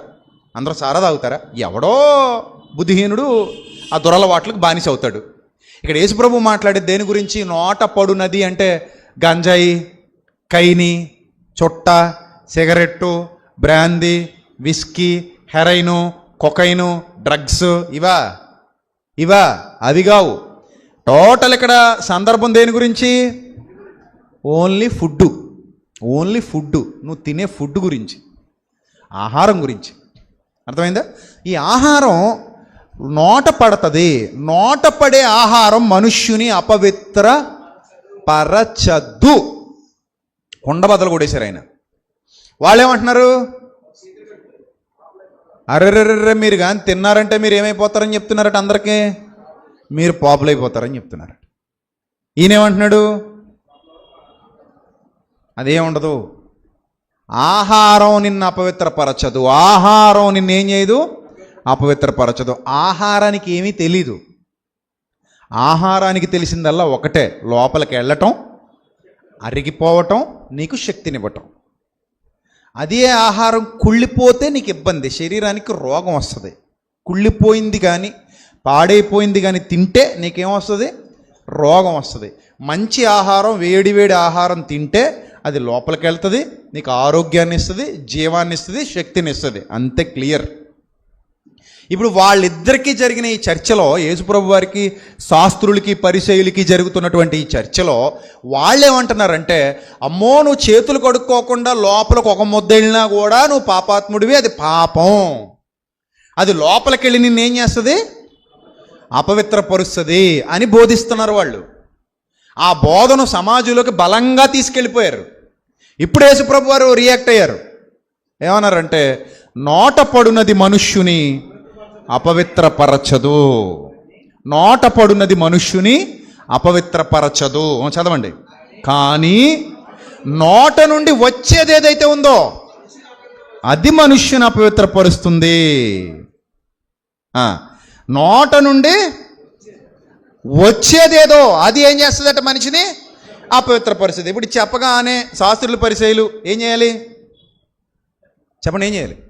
వావ్, ఎంత నాలెడ్జ్ చెప్పారు యేసుప్రభు వారు. Super sir, thank you sir, ఇన్నాళ్ళు అజ్ఞానంలో ఉన్నాం సార్, మమ్మల్ని క్షమించండి సార్, థ్యాంక్ యూ సార్ అనేసి వెళ్ళిపోవాలి. అంతేనా? అంతేనా? నో, జరగదు అలాగా. అదే చెప్తున్నాను మీకు, అది జరగదు. అది ఎందుకు జరగదంటే, హృదయంలో దారేయడం అంత ఈజీ కాదు.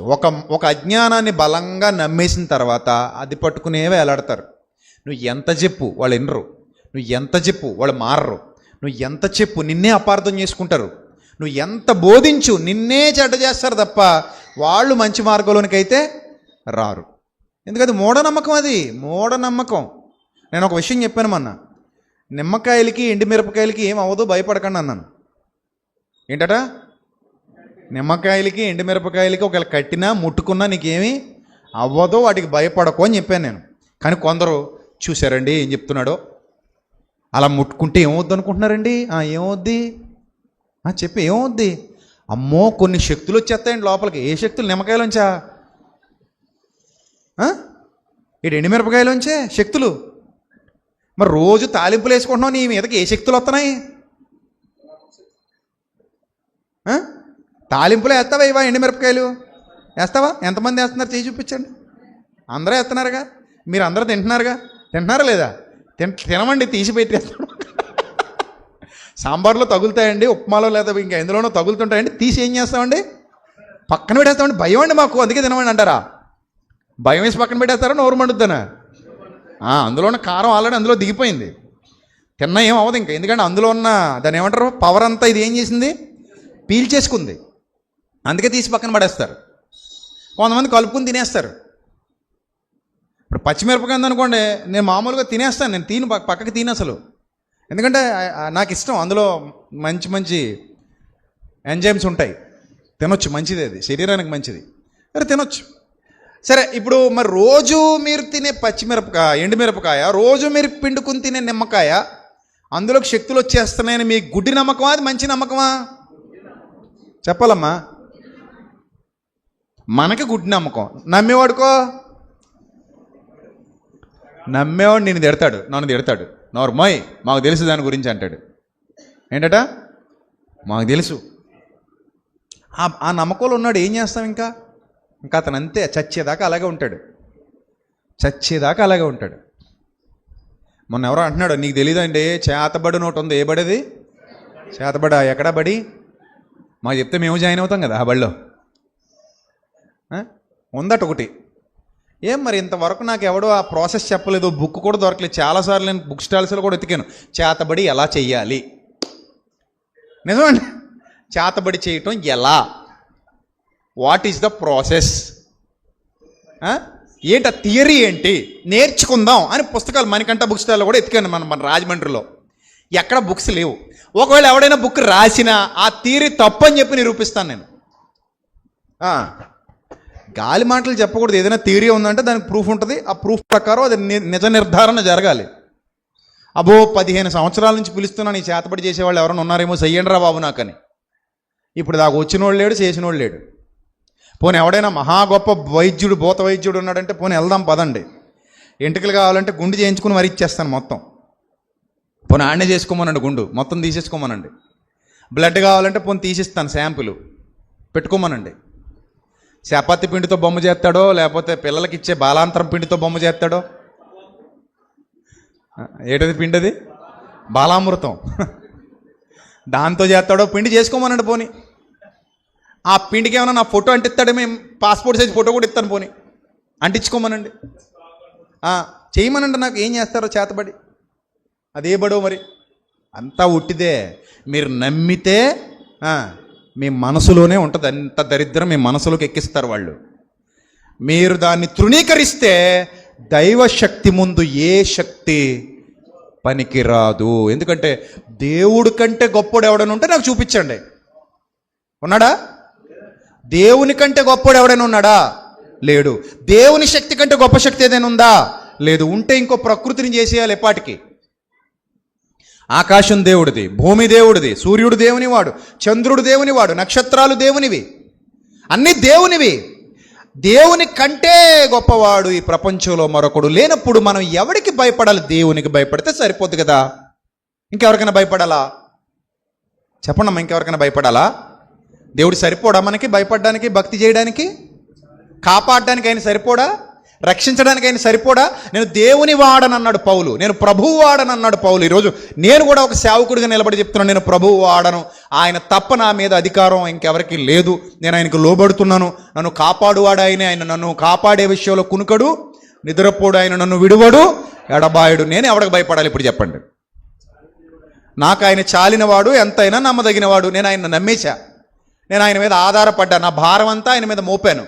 నా ప్రార్థనకు జవాబిస్తాడు ఆయన. నేను ఆయనకే ప్రార్థిస్తాను, ఎవరికి ప్రార్థించను. చాలదా నాకు? చాలదా? ఇంకెవరికైనా భయపడమంటారా? ఇంకెవరికైనా లోబడాలా? ఇప్పుడు చెప్పండి, ఒకవేళ ఆ చేతబడి చేసేవాడు ఎవడైనా ఉంటే దేవుణ్ణి దాటి నాకు చేతబడి పెట్టాలి. అవునా కదా? ఎవరిని దాటి పెట్టాలి నాకు చేతబడివాడు? దేవుణ్ణి దాటి పెట్టాలి నాకు. అసలు అదే అబద్ధం అనుకోండి. ఒకవేళ కాసేపు మీ నమ్మకం కొలిది ఉందనుకుందాం, కాసేపు పోనీ ఎందుకు మీ మాట తీసేయాలి, ఉందని అనుకుందాం. అది అబద్ధం, మళ్ళీ చెప్తున్నది శుద్ధ అబద్ధం. ఉందనుకుందాం. ఎవరిని దాటి పెట్టాలి నాకు వాడు? దేవుణ్ణి దాటి పెట్టాలి. పెట్టగలడా? ఆయన అనుమతి లేకుండా నా తల వెంట్రుక కూడా ఎవడు ముట్టుకోలేడు. ఎందుకంటే మీ వెంట్రుకలన్నీ లెక్కింపబడి ఉన్నవన్నాడు. మీరు పిచ్చుకల కంటే శ్రేష్ఠులు కారా అన్నాడు. ఇంత మంచి వాగ్దానాలు మనకున్నప్పుడు ఆ అబద్ధానికి, చీకటికి భయపడటం ఏంది నాకు అర్థం కాదు. దానికి భయపడొద్దు ఎవరు. అసలు క్రైస్తవ్యం అంటే జ్ఞానానికి నిలయంగా ఉండాలి తప్ప అజ్ఞానానికి కేంద్రస్థానం అని అంజులతో దూషింపబడే విధంగా ఉండకూడదు. పోనీ ఇక్కడ ఉండదండి, ఏజెన్సీకి వెళ్దామంటారా? 100 సార్లు వెళ్ళాం ఏజెన్సీకి. రంపచోడవరం తిరిగాం, మారేడుమిల్లి తిరిగాం, ఇంకంటే లోపలికి వెళ్ళాం, ఇంకా లోపలికి వెళ్ళాం. ఎక్కడా మాకు ఎవరు అలాంటి వాళ్ళు కనబడలేదు. ఇప్పటికీ మన పిల్లలు వెళ్తానే ఉన్నారు అక్కడికి. ఎవరు లేరు. మూఢ విశ్వాసాలతో బలుడిస్తుంటారు. బలు అవి మూఢ విశ్వాసాలు. అవి ఏముండవు. అవి ఎంత పిచ్చితో చేసే పనులు అవి. కాబట్టి ఇప్పుడు శాస్త్రుల పరిచయులు ఏ నమ్మకాల్లో ఉన్నారు? మూఢ నమ్మకాల్లో ఉన్నారు. ఇప్పుడు మూఢ నమ్మకంలో ఉన్నోడికి మనం జ్ఞానం చెప్పేస్తే అర్థమైపోద్ది అంటే అర్థం అవ్వదు. రేపు పొద్దున యూట్యూబ్లో ఏమని పెడతారో తెలుసా? ఈ ప్రసంగం విన్న తర్వాత చేతబడి గురించి మాట్లాడిన విజయప్రసాద్ రెడ్డి. నెక్స్ట్ ఏంటి? చేతబడి లేదన్నాడు, చేతబడి చేసే వాళ్ళందరినీ తక్కువ చేసి మాట్లాడాడు, నీకు నిరూపిస్తా అంటాడు. నన్ను నిరూపించంటే ఎవడొకని తీసుకొస్తాడు, ఆడు చెప్తాడు మైకులో ఉందని. అది నేను ఎట్ట నమ్మేది? నువ్వు చెప్తే నేను నమ్మాలా? నువ్వు చెప్తే నేను నమ్మాలా ఉందని? మరి ఏం చేయాలి? నువ్వు నాకు పెట్టు, ఉంటే నాకు పెట్టించు, అంతే కదా. పోనీ డబ్బులు కావాలా చెప్పు, ప్రాసెస్కి పిండి కొనుక్కోవాలి కదా. మరి నువ్వు దాన్ని మేకలేకి వచ్చాలి, డబ్బులు అవుతాయి కదా ఎంతో కొంత. అయి నేను ఇచ్చి పెడతా నీకు. పిండి కొనుక్కో, మేకలు తెచ్చుకో. అర్ధరాత్రి వెళ్ళి శ్మశానంలో కూర్చొని చేస్తారట. ఇంక భయపడే మనసు ఉందనుకోండి, అమ్మ బాబోయ్ అనుకుంటాం మనం. అర్ధరాత్రి మళ్ళీ శ్మశానంలో మంట వెలిగించుకొని. ఏమన్నా చేతబడి చేయాలంటే శ్మశానానికి వెళ్ళాలా? మీ ఇంట్లో చేయలేవా? ప్రాసెస్ ఎక్కడైనా ప్రాసెసే కదా. చపాతీలు ఎక్కడైనా వేయచ్చు కదా. పొయ్యి పిండి ఉంటే సరిపోతుంది కదా. అవి లేదండి అక్కడికే వెళ్ళాలండి. ఎళ్ళు పోనీ ఎళ్ళు, మన ఇద్దరు వెళ్దాం పదా, కూర్చుందాం అక్కడ, చెయ్యి చూద్దాం. మీరు చెప్తే నమ్మరు. ఒకసారి ఒక భూత వైద్యుడిని అడిగాను ఇలాగా. ఆ భూత వైద్యుని చెప్పు తిరుగుతుంటే ఒకసారి తగిలాడు. అడిగా, ఏమయ్యా నిజంగానే నువ్వు చేతబడులు ఎడతావా, భూతాలు ఎల్లగొడతావా అన్నాడు. ఈ ప్రాసెస్ ఎలాగా అంటే మీకు తెలదండి అన్నాడు. నీ మొహం ఎల్లగొడతావు, ఎంతమందిని మోసం చేస్తావు, గాలి మనిషి నువ్వు అని ఇలాగే తిట్టాడు. నేను తిడితే మీరు ఎవరండి అంటున్నాడు. నేను ఎవడో నీకు ఎందుకులే, ఇలాంటి గాలి పనులు చేసుకు బతక్కో, తప్పది, మోసం చేయకు మనుషుల్ని. నిజంగానే నీకు అంత దెయ్యాలతో కాంటాక్ట్ ఉంటుందా, ఏ నెంబర్తో మాట్లాడతావు, ఈ దెయ్యాలతో కాంటాక్ట్ పెట్టుకుంటావు నువ్వు. అంత అబద్ధాలు వాళ్ళు చెప్పేవని వాళ్ళు బతకడం. నువ్వు నిజంగా అంత దెయ్యాలతో కాంటాక్ట్ ఉంటే నీ దగ్గరికి వచ్చి 20-30 నిన్ను అడుక్కొక్కర్లా, ఆ దెయ్యంతో మాట్లాడుకుని. ఇగో రాజమండ్రిలో ఏవి అప్పారో రోడ్లో పెద్ద ఫ్యామిలీ ఉంది, వాళ్ళ ఇంట్లో బాగా బంగారం డబ్బులు ఉన్నాయి. నువ్వు ఆవిడ మీదకి వెళ్ళి ఆవిడని ఆవహించేసి, నేను అక్కడ ఆర్కే టిఫిన్స్ దగ్గర ఇడ్లీ తింటా ఉంటాను, మూటగట్టి తెచ్చి నా దగ్గర ఎట్టేసి వెళ్ళిపోమను. అలా పట్టుకొచ్చేద్ది ఏం ఎరగనట్టు, పట్టుకొచ్చేసి అక్కడ పెట్టేద్ది, పెట్టేసి తాటా చెప్పి వెళ్ళిపోద్ది. వెళ్ళిపోయి ఇంటికి వెళ్ళిపోయి మామూలు పడుకుంటుంది. ఆవిడ వదిలేద్ది దెయ్యం. అయ్యా అని చూసుకుంటే బీరో ఖాళీగా ఉంటుంది. వీడికి వచ్చేస్తాయి కదా డబ్బులు. అంత దెయ్యాల మీద అధికారం ఉంటే ఆడు గాలుడు అనమాట. అందుకని ఇద్దరు 100-50 కోసం భూత వైద్యం అట. భూత వైద్యం. ఏం వైద్యం అది? భూత వైద్యం. నరాల వైద్యుని చూసాం, గుండె వైద్యుని చూసాం, కిడ్నీల వైద్యుని చూసాం, కంటి వైద్యుని చూసాం, జుట్టుకు కూడా వైద్యుని చూసాం. భూతాలకు వైద్యుడేటరా నాయన. అంటే భూతాలకు జ్వరం వస్తే జ్వరమాన్ని పెట్టి ఏమైనా టెస్ట్ చేసి చూస్తావే నువ్వు? ఏం వైద్యుడట? భూత వైద్యుడట. భూతాలు పట్టుకుంటే వైద్యం చేస్తాడనమాట. సో కాబట్టి దేవుని శక్తి కంటే దయ్యం శక్తి అప్పటికీ గొప్పది కాదు. దేవుని అనుమతి లేకుండా ఏది భూమి మీద జరగదు. కాబట్టి అనవసర భయాలు తీసివేయండి. ఇప్పుడు మూఢనమ్మకాల దగ్గరికి వెళ్తే, ఎప్పుడైతే యేసుప్రభు వారు అపవిత్రపరిచేది ఆహారం కాదు నాయనా, నీ హృదయమే నిన్ను అపవిత్రపరుస్తుంది, హృదయంలో నుంచి వచ్చేది అపవిత్రపరుస్తుంది తప్ప లోపలికి వెళ్ళే ఆహారం నిన్ను అపవిత్రపరచదని చెప్పగానే 12వ వచనం చూడండి వాళ్ళ రియాక్షన్ ఎలా ఉందో. ఇప్పుడు వీళ్ళ రియాక్షన్ ఎలాగ ఉంటుంది? మనం మాట్లాడిన తర్వాత సత్యం వినరు చాలామంది, అలాగే వాళ్ళు వినరు. ఏమన్నారు రియాక్షన్ చూడండి ఎలా ఉందో. 12వ వచనం. అంతటా ఆయన శిష్యులు వచ్చి, నాన్న ఏంటి నాన్న గ్రౌండ్ రియాలిటీ అని అడిగారంట ప్రభు. ఎవరిని అడిగారట? శిష్యుల్ని అడిగారట. నాన్న ఇప్పుడు నేను చెప్పేశాను కదా, వాళ్ళ మీద బాణం వేసి వెళ్ళిపోయాను కదా, నేను వెళ్ళిపోయిన తర్వాత వాళ్ళు రెస్పాన్స్ ఏంటి నాన్న? మీ దగ్గర నా దగ్గర ఎలాగ మాట్లాడి చావరు, ఏదైనా మాట్లాడితే మీ దగ్గరే మాట్లాడతారు వచ్చి. సరే మీ దగ్గర ఏం మాట్లాడారు నాయన అని అడిగారట. ఎవరిని అడిగారట? శిష్యుల్ని అడిగారు. ఎవరు అడిగారు? ప్రభు అడిగారు. అడిగితే ప్రభువుకి శిష్యులు ఏం చెప్పారు చూడండి. పరిసయ్యులు, ప్రభువా నీ మాటలు విని పరిసయ్యులు ఏమయ్యారు ప్రభువా? అభ్యంతరపడ్డారు. ప్రభువా నచ్చలేదు ప్రభువా, వాళ్ళకి ఏమవలేదు, నీ మాటలు వాళ్ళకి నచ్చలేదు ప్రభువా అని ప్రభువుకి చెప్పారట శిష్యులు వచ్చి. అభ్యంతరపడ్రి. ఆయన అడుగగా ఆయన అన్నాడట, పరలోకమందున్న నా తండ్రి నాటని ప్రతి మొక్క తీసి అవతల పడేస్తాడు ఆయన. అది ప్రభువు నాటిన మొక్క కాదు, సాతాను నాటిన మొక్క. దేవుని జ్ఞానం లేని మొక్కది, పనికి మాలిన మొక్క, పనికిరాని మొక్క తీసి అవతల పడేశాడు. నెక్స్ట్, వారి జోలికి పోకండి, వారు గుడ్డోళ్ళయుండి గుడ్డివారికి త్రోవ చూపువారు. గుడ్డివాడు గుడ్డివానికి త్రోవ చూపిన ఎడల వారిద్దరూ గుంటలో పడుదురు కదా అన్నారట. ఇంత పెద్ద మాట అన్నాక అప్పుడు పేతురు అడిగాడట. అందుకు పేతురు ఈ ఉపమాన భావం మాకు తెలుపమని ఆయన అడగగా, ప్రభువా వాళ్ళు చెప్పేది ఇన్ని సంవత్సరాలు నమ్ముతూ వచ్చాం, చేతులు కడుక్కోకుండా తింటే అపవిత్రత లోపలికి వెళ్ళిపోద్దని, మేము అపవిత్రులం అయిపోతామని, ఆ పదార్థం మమ్మల్ని అపవిత్రులుగా చేస్తుందని మేము నమ్మాం. మరి ఇప్పుడు మీరేమో ఇలా చెప్తున్నారు ప్రభువా, ఈ ఉపమాన భావం మాకు అర్థం కాలేదు ప్రభువా, మాకు కొంచెం వివరించండి ప్రభువా అని అడిగారట. అప్పుడు ప్రభు వాళ్ళకు ఉపదేశిస్తున్నారు. ఏమని ఉపదేశిస్తున్నారు చూడండి ఈసారి. ఆయన మీరును ఇంతవరకు అవివేకులై ఉన్నారా? చూడండి, ఎవరట అవివేకులు?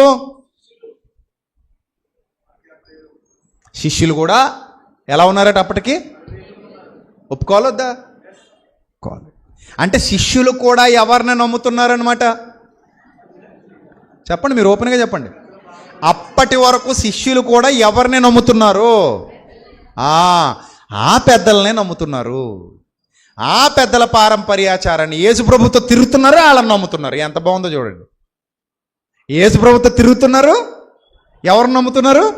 వాళ్ళు చెప్పే అబద్ధాలు నమ్ముతున్నారు. అప్పుడప్పుడు మనోళ్ళు కూడా ఉంటారు. కొన్ని సందర్భాల్లో కోపం వస్తుంది నాకు కూడా. మనతోనే ఉంటారు, మనతోనే కూర్చుంటారు, మనతోనే ప్రభువు బల తీసుకుంటారు, మనతోనే ప్రార్థనలు ఏకీపిస్తారు. బయటికి వెళ్ళి ఎవడో గాలిోడి చిన్న మాట వేస్తాడు, లోపల నమ్మేస్తారు. మొన్న ఒక ఆయన పెళ్ళికి పిలిచాడు నన్ను చాలా రోజుల కిందట. సార్ 9 గంటల 30 నిమిషాలకు ఉండాలి సార్ అన్నాడు. ఎన్ని గంటలకట? 9 గంటల 30 నిమిషాలుగా. ఏం చేయమంటే వచ్చాను నన్ను. లేదు సార్, ఆ టైంలో మాత్రం మీరు తాళి కట్టించేయాలి సార్ అన్నాడు. నేనేమన్నా అనుకున్నావా? నేనెందుకు కట్టిస్తానే తాళి? నేను వాకింగ్ చెప్పనీకి వస్తున్నా. నువ్వు పిలుచుకున్నది ఎవరిని? వివాహ కర్తనే, రిజిస్ట్రార్ని. అతనితో చెప్పుకో, అతన్ని కట్టించుకోమను. ఎందుకు ఈ 9:30 లింక్ ఏంటి నీకు అని అడిగాను. అంటే ఏం లేదు సార్ అంటే పర్లేదు చెప్పు. అది ఏం లేదు సార్, కొంచెం తొందరగా అయిపోతే భోజనాలు తొందరగా అయిపోతాయని సార్. అప్పుడు 9:35కి అయితే నీకు ఏమైనా ప్రాబ్లమా?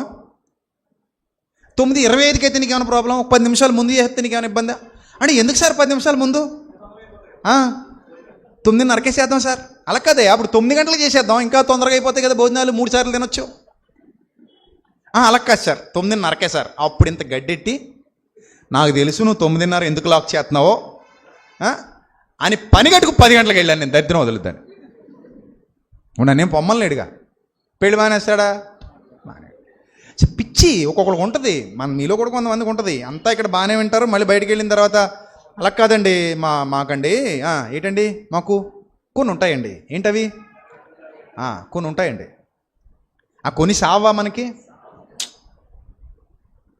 ఇప్పుడు సమయం అంతా మంచిదమ్మా, ఏదైనా చెడ్డ సమయం ఉందమ్మా? మీరు చెప్పండి నాకు. పోనీ ఏమైనా మీటర్ ఉందా? ఇది చెడ్డ సమయము కొలవడానికి ఏమైనా మీటర్ ఉందా? Is there any metre?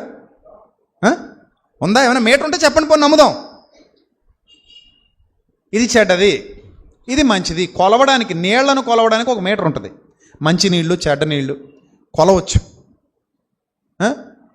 అలాగే పాలను కొలవడానికి కూడా ఒక మీటర్ ఉంటుంది, కొలవచ్చు. పాలు మంచివా చెడ్డవా, నీళ్ళు ఏమైనా కలిపేశారా కొలవచ్చు. పాలను కొలవడానికి మీటర్ ఉంటుంది, నీళ్లను కొలవచ్చు, రక్తాన్ని కొలవచ్చు, ప్రపంచంలో నూనెను కొలవచ్చు. ప్రపంచంలో చాలా వాటి యొక్క క్వాలిటీ క్వాంటిటీ తెలుసుకోవడానికి రకరకాల మీటర్స్ ఉన్నాయి. కాలానికి చెడ్డ మంచి ఆపాదించడానికి ఏమైనా మీటర్ ఉందా? నువ్వు చెప్పు. ఇది చెడ్డ కాలము, ఇది మంచి కాలము ఎక్కడుంది? చెప్పండి ఎక్కడుంది? ఎక్కడా కూడా కాలానికి మంచి చెడ్డ ఆపాదించడానికి మన దగ్గర ఎలాంటి రైట్స్ లేవు. ఎందుకంటే ప్రతిదీ మంచిదే. దేవుడు సృష్టిని చేసినప్పుడు ఏమని రాశాడు? ఆదికాండంలో చేసిందంతటిని చూసి ఏమన్నాడు మా ప్రభు? మంచిది మంచిది మంచిది మంచిది. అప్పుడు మీరు అడగొచ్చు, మరి దినములు చెడ్డవన్నాడు కదండి. దినములు చెడ్డవంటే దినాలు మంగళవారం చెడ్డది, బుధవారం చెడ్డది, శనివారం చెడ్డదని కాదు. మరేంటి దినములు చెడ్డవంటే? దినములు చెడ్డవి కనుక సమయమును పోనీయక, అంటే రోజులు బాగాలేదు అని మన ఇలాగే మనకు చెప్పాడు. రోజులు బాగాలేదంటే అర్థం ఏంటి? అప్పుడప్పుడు చూడండి, ఆడపిల్లలు బయటికి వెళ్తున్నప్పుడు అంటాం, అమ్మా జాగ్రత్తగా అమ్మా, రోజులు బాగాలేదమ్మా, జాగ్రత్తగా చదువుకొని ఇంటికి వచ్చి అమ్మా ఏం బాగాలేదమ్మా, రోజులు బాగాలేదమ్మా అంటావా? మనం ఆడపిల్లలతో అంటావా? అంటే రోజులు బాగాలేదమ్మా అంటే ఇప్పుడు మీ లెక్కల్లో ఏంటి దాని ఉద్దేశం? బయట సమాజం పరిస్థితి బాగాలేదని, దానికి అలా వాడతాం, ఆ పదం వాడతాం. అంత మాత్రాన సమయం చెడ్డదని కాదు. సమయం ఎప్పటికీ చెడ్డది కాదు. సమయం మంచిదే. ఆ సమయాన్ని దుర్వినియోగం చేసుకుంటే చెడ్డదిగా మారుతుంది, మనకి మన బ్రతుకు చెడ్డదిగా మారుతుంది. సద్వినియోగం చేసుకుంటే మన బ్రతుకు ఎలా మారుతుంది? మంచిగా మారుతుంది. అర్థమైందా? సో కాబట్టి ఇప్పుడు చదవండి, ప్రభు చెప్తున్నారు, నాయన మీరును ఇంతవరకు అవివేకులై ఉన్నారా? ఎన్నో వచనం? 17వ వచనం, 16వ వచనం. మీరును ఇంతవరకు అవివేకులై ఉన్నారా? నోటిలోనికి పోవునదంతయు ఏం తింటే అది ఆహారం సుమి.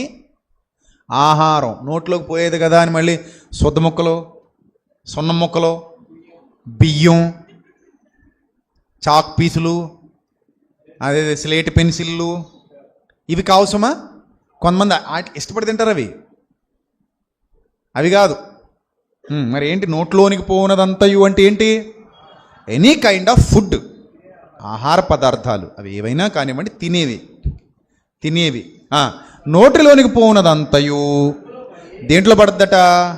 జీర్ణాశయంలో, జీర్ణ వ్యవస్థలో పడుతుంది, కడుపులో పడుతుంది. పడి బహిర్భూమిలో ఉదయకాలం విడవబడుతుంది. ప్రాసెస్ ఇది, సృష్టిలో జరిగే సృష్టి క్రమం, శరీర ధర్మం. మీరు ఏం తిన్నా సరే నోట్లోంచి కడుపులోకి వెళ్తుంది. కడుపులో జీర్ణ వ్యవస్థలో అరుగుదల స్టార్ట్ అవుతుంది. అది అరిగి బలం, శక్తి నీ రక్తంలో కలిసి శరీరానికి అన్ని అవయవాలకి కావాల్సిన శక్తిని తీసుకొని రకరకాలుగా విభాగింపబడి మిగిలిన వ్యర్థ పదార్థం నీ పొట్టలో నుండి బహిర్భూమిలోనికి విడవబడుతుంది ఉదయకాలం. అంతేనా? This is the process of human body. Everyday జరిగేది ఇదే హ్యూమన్ బాడీలో. కానీ నోట నుండి బయటకు వచ్చినవి హృదయంలో నుండి వస్తాయి. ఇవే మనిషిని ఏం చేస్తాయి? అపవిత్రపరుస్తాయని మీరు గ్రహించలేరా? అంత గొప్ప విషయం చెప్పారండి యేసు ప్రభు. This is the universal law. ప్రపంచానికి తెలియవలసిన చట్టం, ప్రపంచానికి తెలియవలసిన జ్ఞానం ఇది. ఎందుకంటే ఆహారంలో అపవిత్రత లేదు, మానవ హృదయంలో ఉంది అపవిత్రత. ఏ ఆహారం అయినా సరే మన దగ్గర తెచ్చిపెట్టారనుకోండి, మనం ప్రార్థన చేసుకు తింటాం. అందులో ఏముందో మనకేమైనా తెలుస్తుందా? చెప్పండి, ఏమైనా తెలుస్తుందా? బయట బోల్డ్ అనే ఆహార పదార్థాలు దొరుకుతున్నాయి మనకి. అవి ఏంటో, ఎక్కడివో, ఎవరు పండించారో, ఎవరు తిన్నారో, ఎవరు తెచ్చారో, ఎవరు ఏం చేశారో మనకి ఏమీ తెలీదు. తింటాం అంతే. అంతెందుకు, ట్రైన్లో మొన్న ఎవరో సమోసాలు అమ్ముతుంటే ఒక ఫోటో తీసి బయట పెట్టారు. ఆయన 2 అరికాళ్ళు సమోసాల మీద పెట్టి పడుకున్నాడు ఇలాగా. నిజం. ఎవడో ప్రయాణికుడు ఫోటో తీశాడు, దాన్ని బాగా వైరల్ చేశారు. ఆయన అరికాళ్ళు నల్లగా ఉన్నాయి. ఆ 2 పట్టుకెళ్ళి దేని మీద పెట్టాడు? సమోసా గంప మీద పెట్టాడు. పాపం ఖాళీ లేదేమో. ఇప్పుడు ఈ సమోసాలన్నీ గంపకు అంటుకుంటున్నాయి, గంపలోంచి కాలుగా అంటుకుంటున్నాయి. అవి మనం ఏం చేస్తాం? మనకు అంతకు ముందు ఏం జరిగిందో తెలుసా? కొంతమంది అట ఈ చపాతీ పిండిని చేతులతో నొక్కలేక అందరూ కష్టమా, కొందరట ఏం చేస్తారట, చేతులతో నలపలేక పిండిని ఏం చేస్తారట, టేస్టీగా కాళ్ళతో టేస్టీగా చేస్తారట. అని ఏమవుద్దట మరి? ఏమైనా అవ్వచ్చు, మనకు తెలీదు.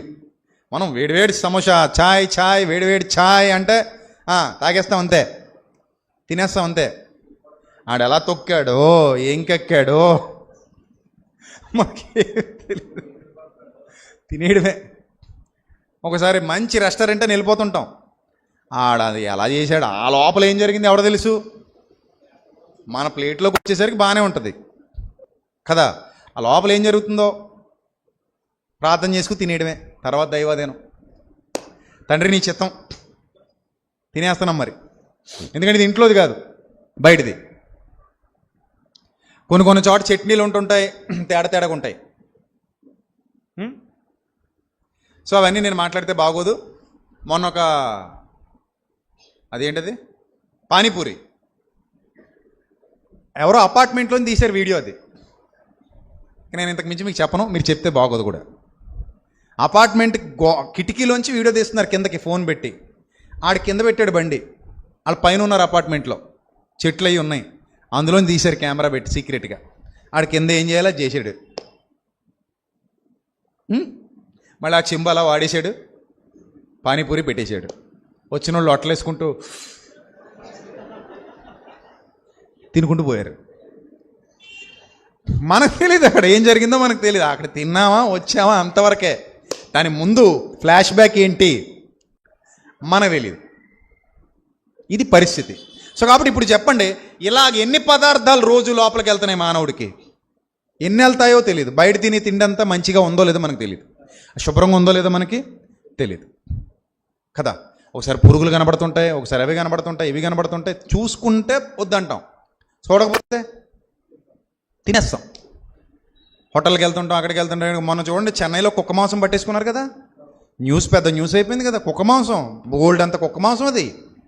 ఇందుకే ఎక్కడెక్కడ పట్టుకెళ్తున్నారు మీరంటే చెన్నై రెస్టారెంట్లు గట్ట. ఏందిరా నాయన అంటే మటన్ బిర్యానీ అట. అమ్మా ఇన్నాళ్ళు మేక అనుకుని కుక్కని తిని మేక అనుకుని ఏం తినేశారు బాబు? కుక్కని తినేశారు లొట్టలేసుకుంటూ మేక అనుకొని. మే కాదు బౌ బౌ అంటారు లోపల నుంచి. మే కాదు బౌ. సో అది పరిస్థితి. తెలియక తినేశారు, తెలిసింది కాబట్టి అమ్మా ఎంత పెద్ద మాఫియా ఇది. మేక అయితే బోల్ డబ్బులు పెట్టి కొనాలండి, కుక్క అయితే వలేసి తిరిగితే సరిపోతుంది రోడ్ల మీద. ఎలాగ గవర్నమెంట్ వాడు పట్టుకోవట్లేదు, వదిలేసాడు. ఇక మనకి ఎంత మాంసం కావాలితే అంత మాంసం దొరికేది రోడ్డు మీద, అవునా కదా? మరి తినేటోడికి తెలుస్తుందా ఇది మేక కుక్క? ఎవడ తెలుస్తుందండి? వేడివేడిగా కారంలో ఎట్టి వడ్డించేస్తే. అది తాగుబోతులకి అయితే అసలు తెలుస్తావదు. అలా లోపల ఇంకోటి ఉంటాడు, ఇంకా పనిచేస్తుల్లో వేడిలో వేడి భలే ఉందరా బావా అంటే తినేస్తాడు అంతే. ఆ లోపల ఉన్నాడు కాబట్టి. సో అలాగ మాకు తెలిసావదు. అందుకే లోపలికి ఏమి వెళ్ళినా మనం పాపాత్ములు అవ్వట్లా. ఎన్ని రకరకాలు వెళ్ళిపోతాయి, అంత ఎందుకండి. కువైటు, దుబాయ్,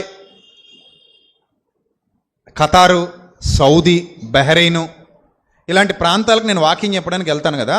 చాలాసార్లు వెళ్ళాను. రేపు డిసెంబర్లో కూడా దుబాయ్ వెళ్తున్నాను, రేపు డిసెంబర్లో కూడా ఖతార్ వెళ్తున్నాను. సో ఇలా చాలా ప్రాంతాలకు నేను రెగ్యులర్గా వెళ్తూ ఉంటాను. అక్కడ మన పిల్లలు ఉంటారు, ఎవరు? విశ్వాసులైన దేవుని పిల్లలు ఉంటారు, సేవకులు కూడా ఉంటారు. ఈ అరబ్ కంట్రీస్లో చాలామంది సేవకులు ఉన్నారు, ఇజ్రాయెల్లో కూడా ఉన్నారు, చాలా చోట్ల మన వాళ్ళు ఉన్నారు. వాళ్ళ సంఘాలు నడుపుతారు, వాక్యాలు బోధిస్తూ ఉంటారు. అక్కడ పిల్లలు ఉంటారు, విశ్వాసులు ఉంటారు, అందరూ ఉంటారు. అక్కడ చికెన్ దొరకాలన్నా, మటన్ దొరకాలన్నా హలాల్ చేస్తే తప్ప దొరకదు. ఎందుకంటే అది ఏ కంట్రీ? అది ఇస్లాం కంట్రీ. ఇస్లాం కంట్రీలో ఇస్లాం ధర్మం ప్రకారం హలాల్ చేసిన మాంసం తప్ప వేరే మాంసానికి అనుమతులు ఉండవు. అక్కడ సంఘాల్లో తినాలన్నా అదే తినాలి, బయట కొనుక్కుని తినాలన్నా అదే తినాలి. ఎక్కడికి వెళ్ళినా సరే అదే హలాల్ చేసిన మాంసం వాళ్ళకి దొరుకుతుంది, అదే తినాలి వాడు. ఇండియా నుంచి స్పెషల్గా తెచ్చుకుంటామంటే కోళ్ళు పెంచుకుని, మేకలు పెంచుకుని, గొర్రెలు పెంచుకుని అంటే అవ్వదు, రానివ్వరు కదా. అక్కడదే తినాలి, వాళ్ళు చేస్తారు, అక్కడ హలాల్ చేస్తారు, తినాలి. ఇక్కడ కూడా చాలా చోట్ల అదే. సో ఒకటి నువ్వు దానికి ఏరి కోరి ఎంచి అవ్వదు. ప్రార్థన చేసుకోవడం, దొరికింది తినడం అంతే. ఎక్కడైనా దొరికితే ప్రార్థన చేసుకోవడం, దొరికింది తినడం అంతే. పదార్థంలో నుండి ఏ అపవిత్రత నీలోనికి రాదని ప్రభువే చెప్తున్నారు. చూడండి 19వ వచనం, 18వ వచనం నుంచి చదువుదాం, ముగించుకుందాం. నోట నుండి బయటికి వచ్చినవి హృదయములో నుండి వచ్చును.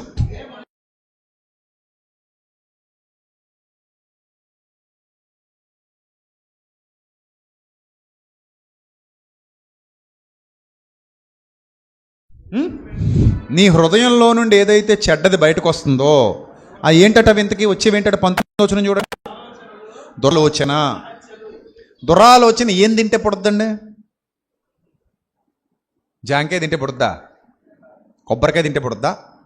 మరి ఏం తినాలి దురాలోచన పుట్టాలంటే? చికెన్ తినాలా? మసాలా బాగేసిన మటన్ తినాలా? మరి ఏం తినాలండి దురాలోచనకి? లేదు కదా. దురాలోచన వెజిటేరియన్స్కి పుడుద్ది, నాన్ వెజిటేరియన్కి పుడుద్ది. చివరికి వాని బాల్యము నుండియే వాని హృదయం ఎప్పటి నుంచట? బాల్యము నుండియే వాడి హృదయం ఫుడ్ వల్ల చెడ్డది కాదు. ఫుడ్ వల్ల హృదయం చెడ్డది అవ్వదు. మహా అయితే ఫుడ్ ఇన్ఫెక్షన్ అయితే పొట్ట ఇబ్బంది పడుద్ది, కొంచెం మంట రావడం కానివ్వండి, యూరిన్లో మంట కానివ్వండి, లేకపోతే విరోచనాలు కానివ్వండి, అన్ఈజీగా ఉండడం కానివ్వండి, ఆకలి చచ్చిపోవడం కానీ రకరకాలు అంతే తప్ప మనకు దురాలోచనలు రావు భోజనం పాడైతే. కానీ హృదయం పాడైతే ఏమొస్తాయట? దురాలోచన వస్తాయి. దురాలోచన భోజనం వల్ల రాదు, మానవ హృదయం పాడైతే వస్తుంది. నెక్స్ట్ నరహత్య. ఏం తింటే చేస్తా పెట్టి నరహత్య? ఏం తింటే చేస్తా? ఆ మధ్య ఎవరో ఒక ఆయన అన్నాడు, కోళ్ళు తిన్న వాళ్ళందరూ కోళ్ళగా అయిపోతారట, మేకలు తిన్న వాళ్ళందరూ ఏమైపోతారట? మేక స్వభావం వచ్చేస్తుందట. గొర్రెలు తిన్న వాళ్ళందరికీ ఏ స్వభావం వస్తుందట? గొర్రె స్వభావం వచ్చేస్తుందట. ఓహో, మరి ఇంకా మీకు విషయం చెప్పనా? మనం తినే ఆహార పదార్థాలు అన్నింటిలో బ్యాక్టీరియా ఉంటుంది. చివరికి పెరుగులో కూడా బ్యాక్టీరియా ఉంటుంది. పెరుగులో కూడా పిండి పులియడానికి కూడా ఈస్ట్ బ్యాక్టీరియా కారణం. ఈస్ట్ పిండి పులుస్తుంది ఆ బ్యాక్టీరియా. మీరు మైక్రోస్కోప్లో చూస్తే అన్ని పురుగులే కనబడతాయి మీకు. తిండి తినలేరు. ఇంకా ఏదైనా ఒకటి పెట్టుకొని ఒక బన్ కానివ్వండి, ఒక మటన్ కానివ్వండి, చికెన్ కానివ్వండి, వాట్ ఎవర్ ఇట్ మేబీ, మైక్రోస్కోప్లో దాన్ని పరిశీలనగా చూస్తే కొలకొలకొలమంటూ తిరుగుతా కనబడతాయి పురుగు. అప్పుడు నోట్లో పెట్టగలమా?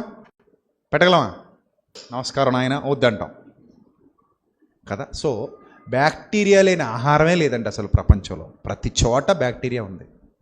మన కడుపులో కూడా మంచి బ్యాక్టీరియా ఉంటుంది. ప్రోబయోటిక్స్ అంటారు. పెరుగు ఎందుకు తినమంటారు అనుకుంటున్నారు? ప్రోబయోటిక్స్ లోపలికి వెళ్తాయి. దాన్ని మందుల రూపంలో కూడా తీసుకోవచ్చు. పెరుగు తినని వాళ్ళు ప్రోబయోటిక్స్ వాడతారు. పెరుగు తినే వాళ్ళకి డైరెక్ట్గా లోపలికి వెళ్తుంది మంచి బ్యాక్టీరియా. అర్థమైందా? బ్యాక్టీరియా లేకుండా లేదండి. ఏదో బ్యాక్టీరియా లోపలికి వెళ్తానే ఉంటుంది, మంచి చేసేదో చెడు చేసేదో. రైట్. ఇప్పుడు కాబట్టి నరహత్యలు అనేవి ఫుడ్ వల్ల జరగవు. హృదయంలో ఉన్న ఆలోచనలు.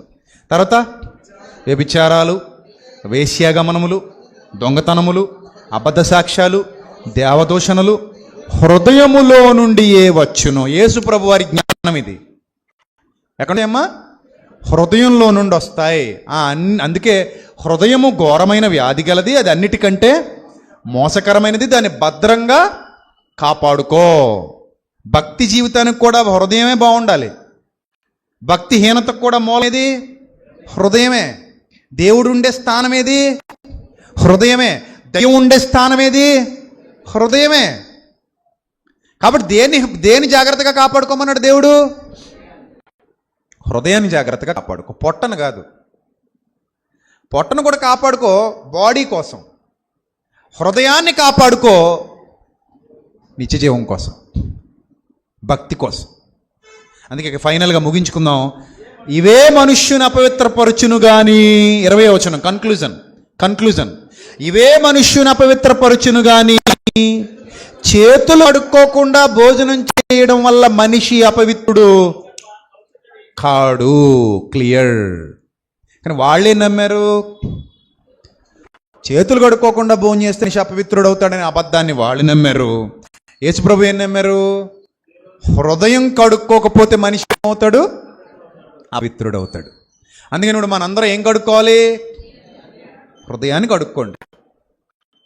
తిండి వల్ల పవిత్రుడు కావు. తిండి వల్ల నీకు ఎలాంటి అపవిత్రత రాదు.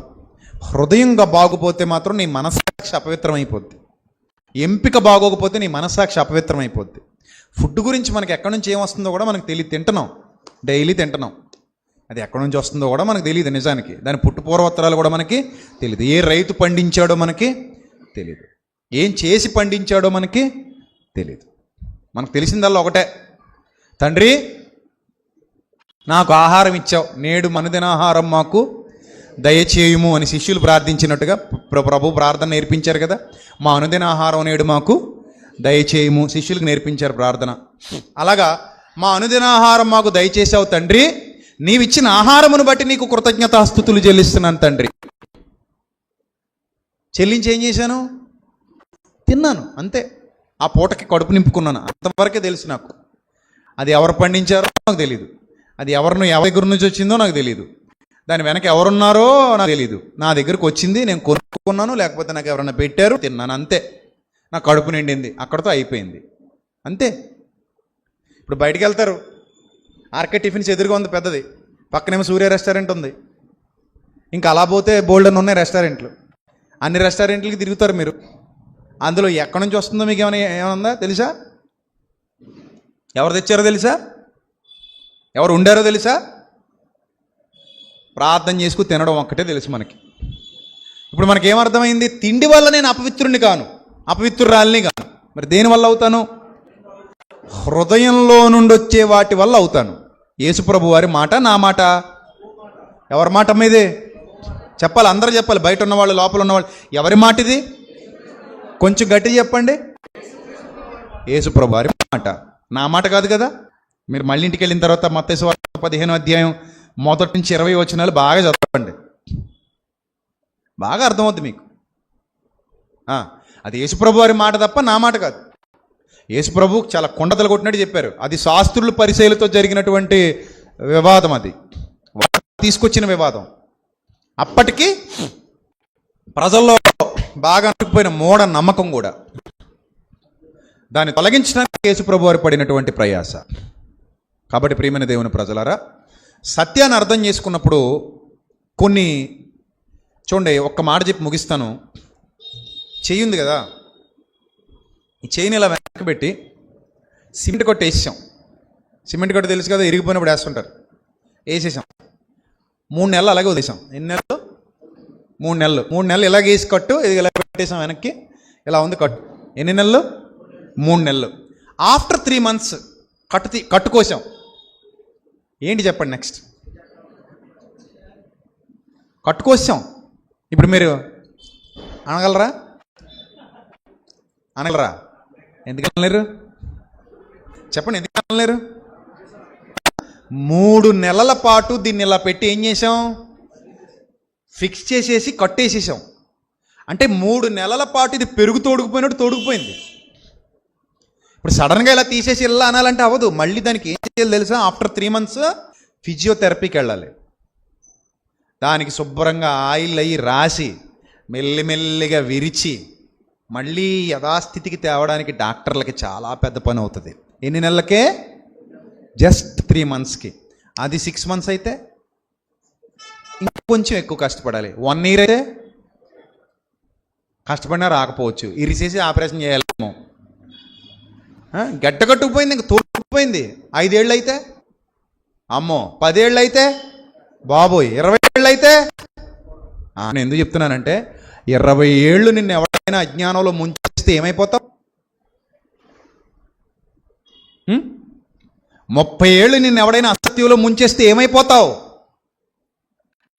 నిన్ను మార్చడం నా వల్ల అవుదా? ప్రభు దిగొస్తేనే అవ్వలేదట ఈ శాస్త్రుల పరిశీలన మార్చడం. ఎందుకు? 100 సంవత్సరాలుగా ఒక అజ్ఞానంలో ఇరుక్కుపోయి ఉన్నారు వాళ్ళు. తోడుకుపోయారు, అలాగా గడ్డగట్టుకుపోయారు, అందులో గడ్డగట్టుకుపోయారు.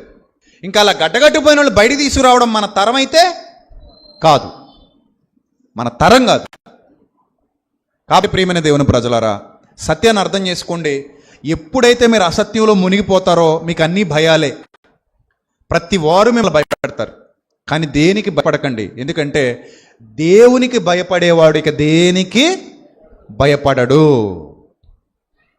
దేవుని యందు భయభక్తులు నిలిపిన వాడు ఎవ్వరికి భయపడాల్సిన అవసరత లేదు. అపవాదికి అస్సలు భయపడక్కర్లేదు. అపవాది గొప్పడా, దేవుడు గొప్పడా? దేవుడు అంటే అపవాదికి భయమా, అపవాది అంటే దేవుడికి భయమా? కరెక్టే చెప్పాలి నాకు, మళ్ళీ ఏమైనా తేడాగా చెప్తారేమో అని. దేవుడంటే అపవాదికి భయమా, అపవాది అంటే దేవుడికి భయమా? దేవుడంటే అపవాదికి భయం. అపవాదిని దేవుడు వెళ్ళగొడతాడా, దేవుడిని అపవాది వెళ్ళగొడద్దా? దేవుడే అపవాదిని ఏం చేస్తాడు? ఆయన కాళ్ళ కింద చితక తొక్కింది ఎవరిని? సాతానుని. సాతాను కాళ్ళ కింద ఎప్పుడైనా ప్రభు చితక తొక్కబడ్డా? మరి ఇప్పుడు మీరు ఎవరికి భయపడాలి? ఎవరికి భయపడితే బాగుంది? ప్రభువుకు భయపడితే సరిపోద్దా? దయ్యానికి కూడా, అపవాది కూడా, సాతాను కూడా భయపడాలా? దేనికి భయపడాలి? ప్రభువుకు భయపడితే సరిపోద్ది, ఇంకెవరు పడక్కర్లా. ఎందుకంటే వాళ్ళందరూ మన కింద ఉన్నోళ్ళు తప్ప ప్రభు కంటే పైన ఉన్నోళ్ళు ఎవరు లేరు. సో మనం భయపడాల్సిన పని లేదు. నేనైతే భయపడను, నేనే అపవాదికి భయపడను. ఎందుకంటే యోబు గ్రంథంలో చదువుతుంటే మీకు అర్థమైపోద్ది. వాని చుట్టూ నువ్వు ఏమేసావు అంటే నేను ఎంటర్ అవ్వగలనా? అంటే అపవాది ఎంటర్ అవ్వగలడా? దేవుడు కంచె వేస్తే ఎవ్వడు నిన్ను తాకలేడు. దేవుడు కంచె వేస్తే ఎవడూ నిన్ను శోధించలేడు. దేవుడు కంచె వేస్తే ఎవడూ నిన్ను బాధ పెట్టలేడు.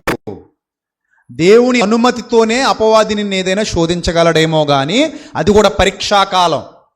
యోబును పరీక్షించాడు, 2 ఆశీర్వాదం ఇచ్చాడు దేవుడు. సాతాను యోబును శోధించాడు, కానీ దాని తర్వాత ఫలితంగా దేవుడు ఎంత ఆశీర్వాదం ఇచ్చాడు? యోబుకి 2 ఆశీర్వాదం ఇచ్చాడు. శోధన కూడా మంచిదే, ఆడెవడికో మరకే మంచిదంట, మనకు శోధన కూడా మంచిదే. శోధన జయించేవాడు ధన్యుడు.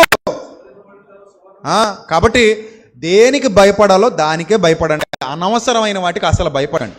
అనవసరమైన వాటికి అసలు ఏం చేయకండి, భయపడకండి. మూఢనమ్మకాలను వదిలేయండి. చిన్నప్పుడు మా ఇంటికి ఒక అతని పేరేదో నాకు ఐడియా లేదు కానీ వాయించుకుంటూ వచ్చేవాడు.